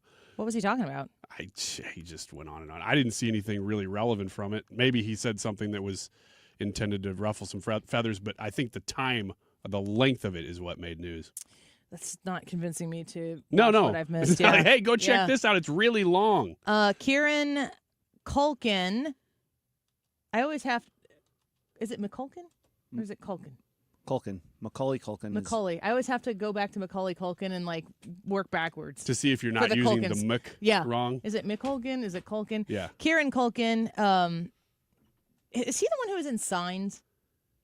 Oh, good question. I'm pretty sure he is. Yeah, I think so. He has had a long storied acting career. He won for something. I don't even know what he won for. But he was giving this speech, so he won an Oscar. I love you, Jazz. This is I have to thank my wife, Jazz, for absolutely everything, for giving my favorite people in the world. Please don't play the music because I want to tell a really quick story about Jazz. About a year ago, I was on a stage like this, and I very stupidly publicly said that I want a third kid from her because she said if I won the award, she would give me the kid. It turns out she said that because she didn't think I was going to win. But and people came up to her and were like, really annoying her. I think it got to her. But anyway, after the show, we're walking through a parking lot. She's holding Emmy. We're trying to find our car. Emily, you were there, so you're a witness. And she goes, oh, God, I did say that. I guess I owe you a third kid. And I turned to her and I said, really, I want 4. And she turned to me. I swear to God this happened. It was just over a year ago. She said, I will give you 4 when you win an Oscar. I held my hand out. She shook it, and I have not brought it up once until just now. You remember that, honey? You do? Okay. Then I just have this to say to you, Jazz. Love of my life, ye of little faith. No pressure. I love you. I'm really sorry I did this again. And let's get cracking on those kids. What do you say? That is the most, I'm going to leave you guys to weigh in on this as well, but that is the most relatable dude-sounding speech I have ever heard come from somebody out of Hollywood. The way he tells that story and the way he looks at her and they show her and the way she looks back at him, to me, I mean, what do I know? I don't know anything about these people, but it is clear that they love each other. They're picking on each other the way when you are in a relationship like this, you pick on each other. And, her playful ability to keep him humble in these private conversations they're having. And then the way he's like, all right, let's get cracking. That is as dude-esque and relatable, Ryan, as I can. I just thought, wow, there is a connection between whatever is going on in Hollywood and the rest of us right there. That's great. That's the first time I've heard that. I saw that it made news, but I hadn't heard the speech. We were talking earlier in the show about what you had seen. You didn't list this, and I was hoping you'd hear it for the first time here. No, I had not heard that. That's a great speech. That's the kind of stuff that you tune in to see Hollywood doing. I don't know if he had the third kid, but they sure as heck better name their fourth kid Oscar. Heck yeah. And also, Emily and Oscar. I like it's that. It's a girl and a boy. I don't like even care if it is a girl name and a boy. Jazz, though. It's too freeform. It's pretty, Maybe they name one of their kids Ragtime. Huh? All right. Nope, nothing. I thought that her reaction was just as good as his comments too. Just I thought it was just super sweet, innocent, just like hands over the mouth. You could see almost like laughing away tears or wiping away tears of laughter. I thought it was really cute. He says when he's telling this story, like he picks on her for like Eve little face and stuff. That's marriage. And the thing that I like the most about it is you can tell they're having fun. You can tell it. When you see people go up there, and it's not to say that it's not love and it's not a good, healthy marriage, when they go up there and they get weepy about, especially when it's men who are up there who are thinking they're women, who may be wives who are not maybe in the public eye or whatever, but none of this would be possible without you, and thank you for supporting me, so blah, blah, blah. I think that stuff could all be 100% real, too. That's fine. But that's kind of like rip and read standard issue. You should say those things. You should give that speech. You should acknowledge your spouse for the sacrifices they make to make your career successful, because the truth of the matter is the four of us in this room all have spouses that are working hard on their half of the marriage to provide and to, be a part of something that's greater than each of us are individually. So those things are universally true. But that to me was relatable. It was really funny too that he says we had that conversation one time, shook on it, and we haven't discussed it until right now. I'm making the speech. That's pretty funny. He's been ruminating on this, and when that moment happened, he put it on a note card in the back of his brain, mentally noted, and will retrieve when necessary. And he didn't have to wait that long. You think he was more excited about the winning the Oscar or the thought of giving that speech after winning the Oscar? That's a good question. That'd be a tough call. It's also, I don't want to make this a big like countercultural thing. I don't think that's what he intended. Yeah. But it's just not a message, even among guys, like not the larger picture conversation we usually have. Among guys, the joke is usually that you don't want to have a whole bunch of kids. That you're like, I'll do it because my wife wants to have kids. It's not necessarily true, but that's just like the way the joke usually leans. He's doing the exact opposite, which is great. And he says, let's get cracking. Yeah, well, that part. That's dude-esque. That's the part we all, yeah. I thought about when I'm always super overthinking these things or maybe analyzing whatever to the nth degree, but I almost passed on doing this story. I didn't even send it. I wouldn't have done it if Brad wanted to put it on the sheet, because I don't think I sent it to you. I was avoiding it. I didn't want to do it because this is not Kieran Culkin's red pill moment. Right. Stop it. Is it good to see people in Hollywood amplifying family, saying have babies, celebrating that in your family unit in front of the world? Yes, very good. But that's not Republican. Republican is way downstream from that. You have a culture that is okay and comfortable with talk. Like I'm sure there's someone in there who felt like, wow, that's the patriarchy talking there. And you know what? Those people are miserable people. And that's like, I don't want to be a part of that. You can have that thought. That's fine. Live that life. You get the choice to do that. But other people have the choice to say, I'd really love to have 4 kids. That would be wonderful. And to say it lovingly to their spouse, it was their moment. It's not the Republican Party's moment. It's not a red pill moment. It's not a conservative moment. It's a good moment. And I just wanted to make sure that we don't put that on the show and then, chest thump because, Hollywood's really turning around here and turning to our side. When you talk like that, that makes it seem like the beginning and the end of everything we do in life is judged in politics. And it should be nowhere near the beginning and the end. It's nowhere near what is the most important.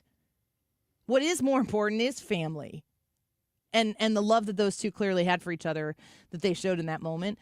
It's apolitical. But highlighting something good to come out of an Oscar night is also great. Yeah.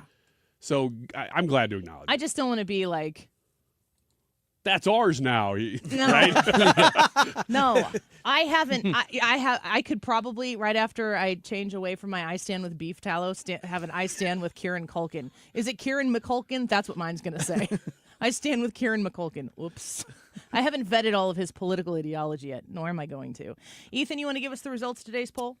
A very successful day for the YouTube live chat poll. 365 votes. All right. Who won in the Trump-Zelensky Oval Office confrontation? Well, I can tell you who the people don't think won, and that is Mr. Zelensky, who only got 2% of the votes. Russia followed with 18%. 23% of people say no one voted. No one won. And finally, Donald Trump secures 58% of the vote. Well, it doesn't terribly surprise me with our audience, but I like to see the thoughts, the breakdown of what you all are thinking. Ryan, real quick, your answer? Real quick, I'd say no one. No one. Brad? I'm going to lean Trump on this one. I'm thinking no one, but leaning Trump. Ethan, you got any thoughts on this? Somewhere in the middle of Trump and no one. All right. Well, we appreciate you voting today. You can subscribe to us on YouTube, but you can keep it right here on 97.1 FM Talk. Mark Reardon's next. Mark Cox here. Join me, Annie Fry, and Mark Reardon, along with Bob and Tammy Kershaw of the Retirement Advisory Group for the next Protecting Your Retirement educational event. It's Tuesday, March 25th at the Frontenac Hilton at 6:30. Here are Bob and Tammy with more. Are you nearing retirement or already retired and worried about market volatility and losses at this stage in your life? Would you like to learn why linking to the market is much safer than owning the market? Would you like to learn how to automatically lock in your market gains every year without having to sell? Did you also know if you are 59 and a half or older, you can roll over your company retirement plan tax-free to protect your nest egg from any future losses? You'll get all the answers and more. If you are 59 and a half or older, you can't afford to miss this event. Protect your retirement nest egg. Join the official financial advisors of my show, Bob and Tammy Kershaw, Tuesday, March 25th at the Frontenac Hilton at 6:30. Go online to retirementkey.com. That's retirementkey.com. Hey, it's Tom Ackerman. Where do you go for your annual eye health examination? Ophthalmology Associates, of course. Doctors Greg Birdie and Ranjan Malhotra. Dr. Robert Bersati, he's the one I saw. Or Dr. Andrew Royer. They are available to you and are there to take care of all your vision needs at Ophthalmology Associates. They're on Manchester Road, a half mile west of 270. Your vision is their business at Ophthalmology Associates. In fact, many of their patients are doctors themselves. That's why they call themselves the doctors, Ophthalmology Associates. Are your eyes itchy and scratchy? It could be more than just allergies. They're the leaders in dry eye diagnosis and treatment. They're the leaders in LASIK and discussing those procedures. And if you're having difficulty reading or driving at night, you have glare from oncoming headlights, could be early signs of cataracts, and they can talk to you about multifocal lens implants. Ophthalmology Associates, youridoc.com. KFTK FM Florissant from the Kaufman Townsley St. Louis's Injury Lawyers Studio. Call 314-500-5000. That's 314-500-5000. All on the free Odyssey app. The tariffs are coming. Lisa Brady, Fox News. President Trump says there's no room left for Mexico and Canada to avoid 25% tariffs on their imports beginning tomorrow.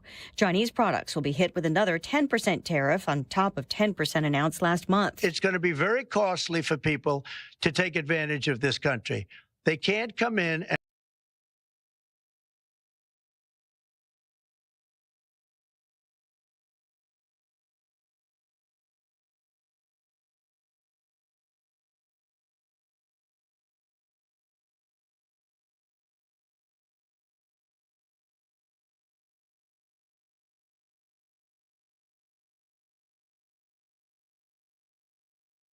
FOID card, it's something if you live in the state of Illinois and you have ever had to buy ammunition, you need a FOID card. So a lot of you listening right now do have it. You know you need to have it, and you hate it. You hate everything about it. I'm one of those people.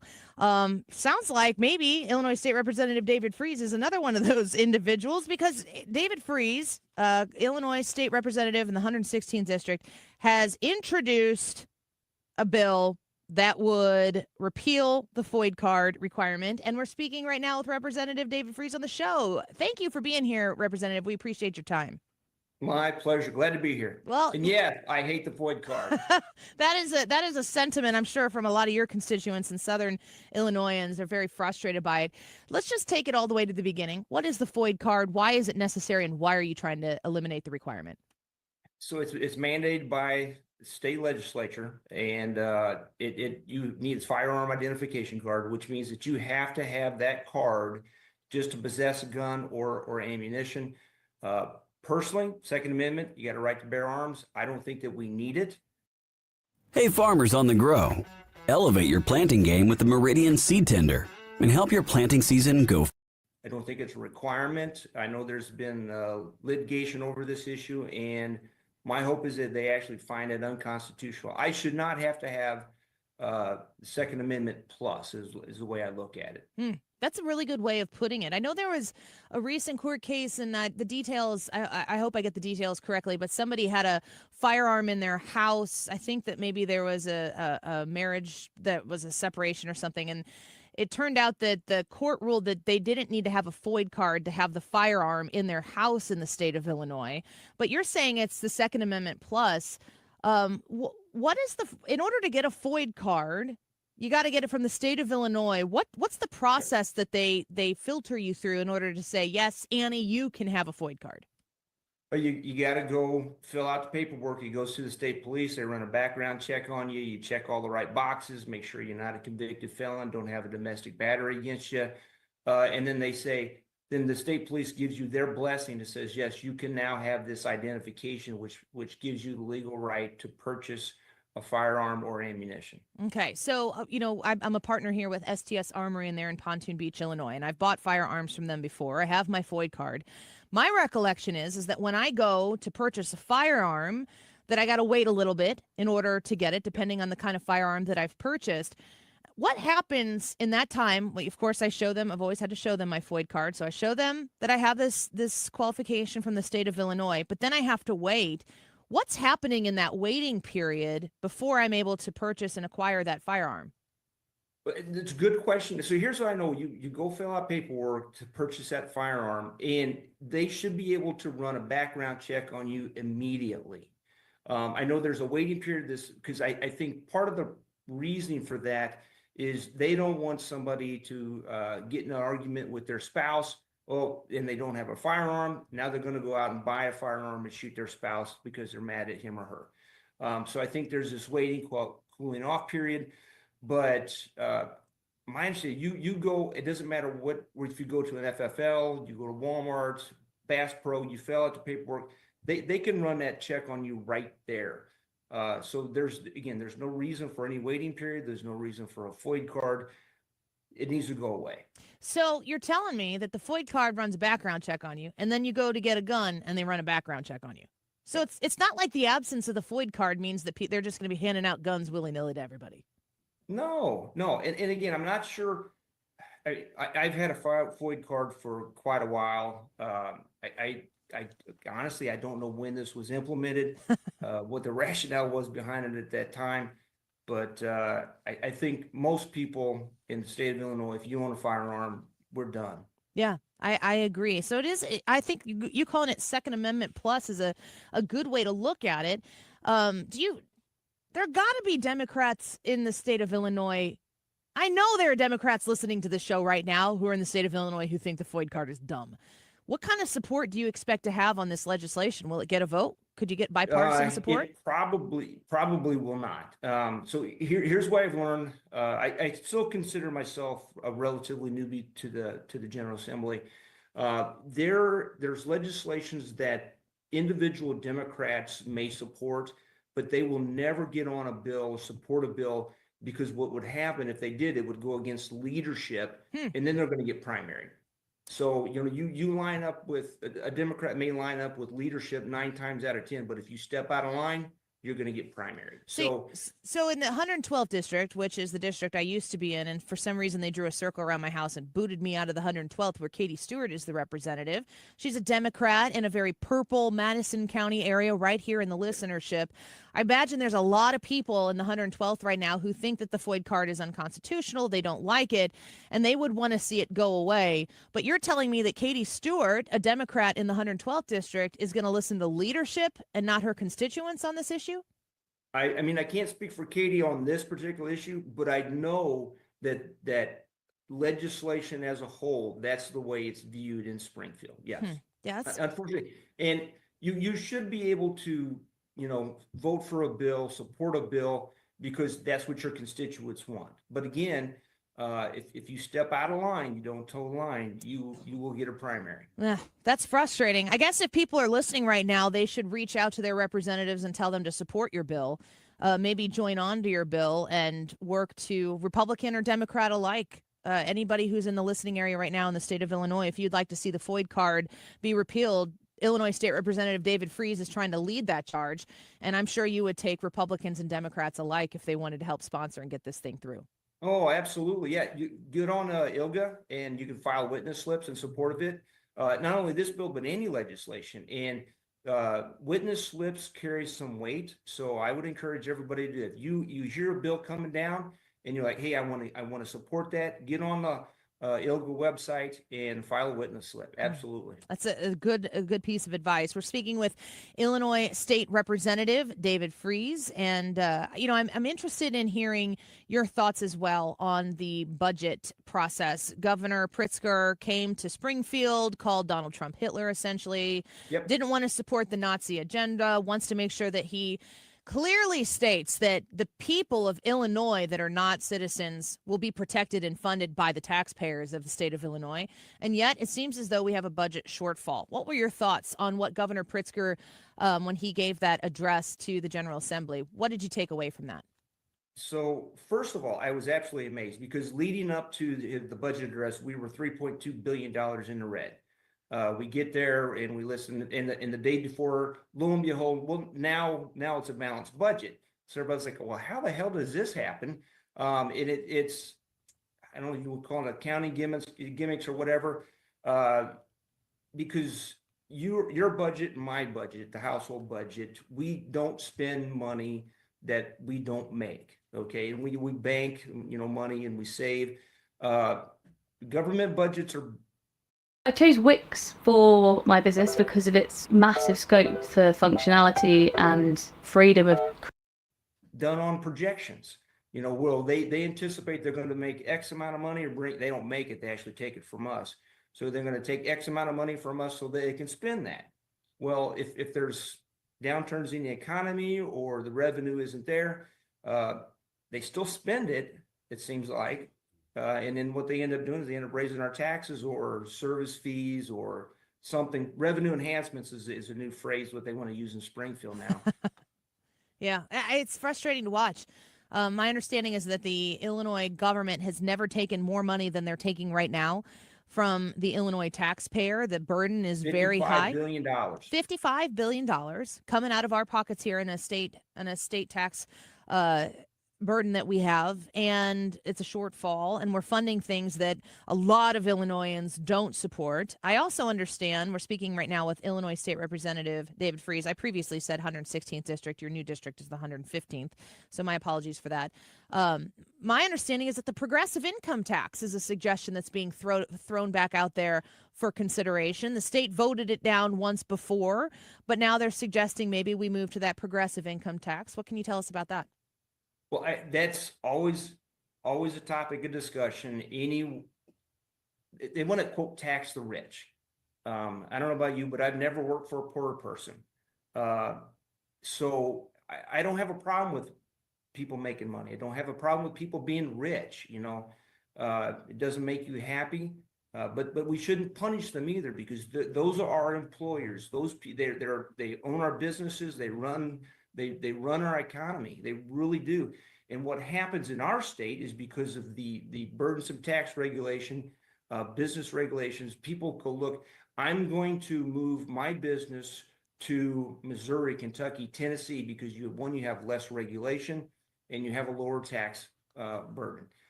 There's a reason why people are leaving our state, and that is it.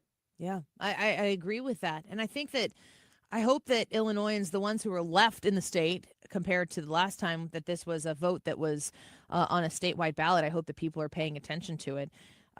J.B. Pritzker does not have the Illinois taxpayer in mind when he is governing the state. He spends his time in Chicago. He doesn't understand what anybody south of I-80. I don't even know if he cares outside of Cook County, because he can win the re-election for governor as a non-term limited position in the state of Illinois by winning Cook County strong enough. I'm wondering what your sentiment is, Representative Freeze, when you talk to people. Of course, you're in Southern Illinois here in the 115th district, but people are seeing what Donald Trump is doing. People are seeing what Elon Musk is doing on a national level. And J.B. Pritzker has put himself out there to be kind of the number one. He'd like to be the number one go-to opposition for what Trump stands for.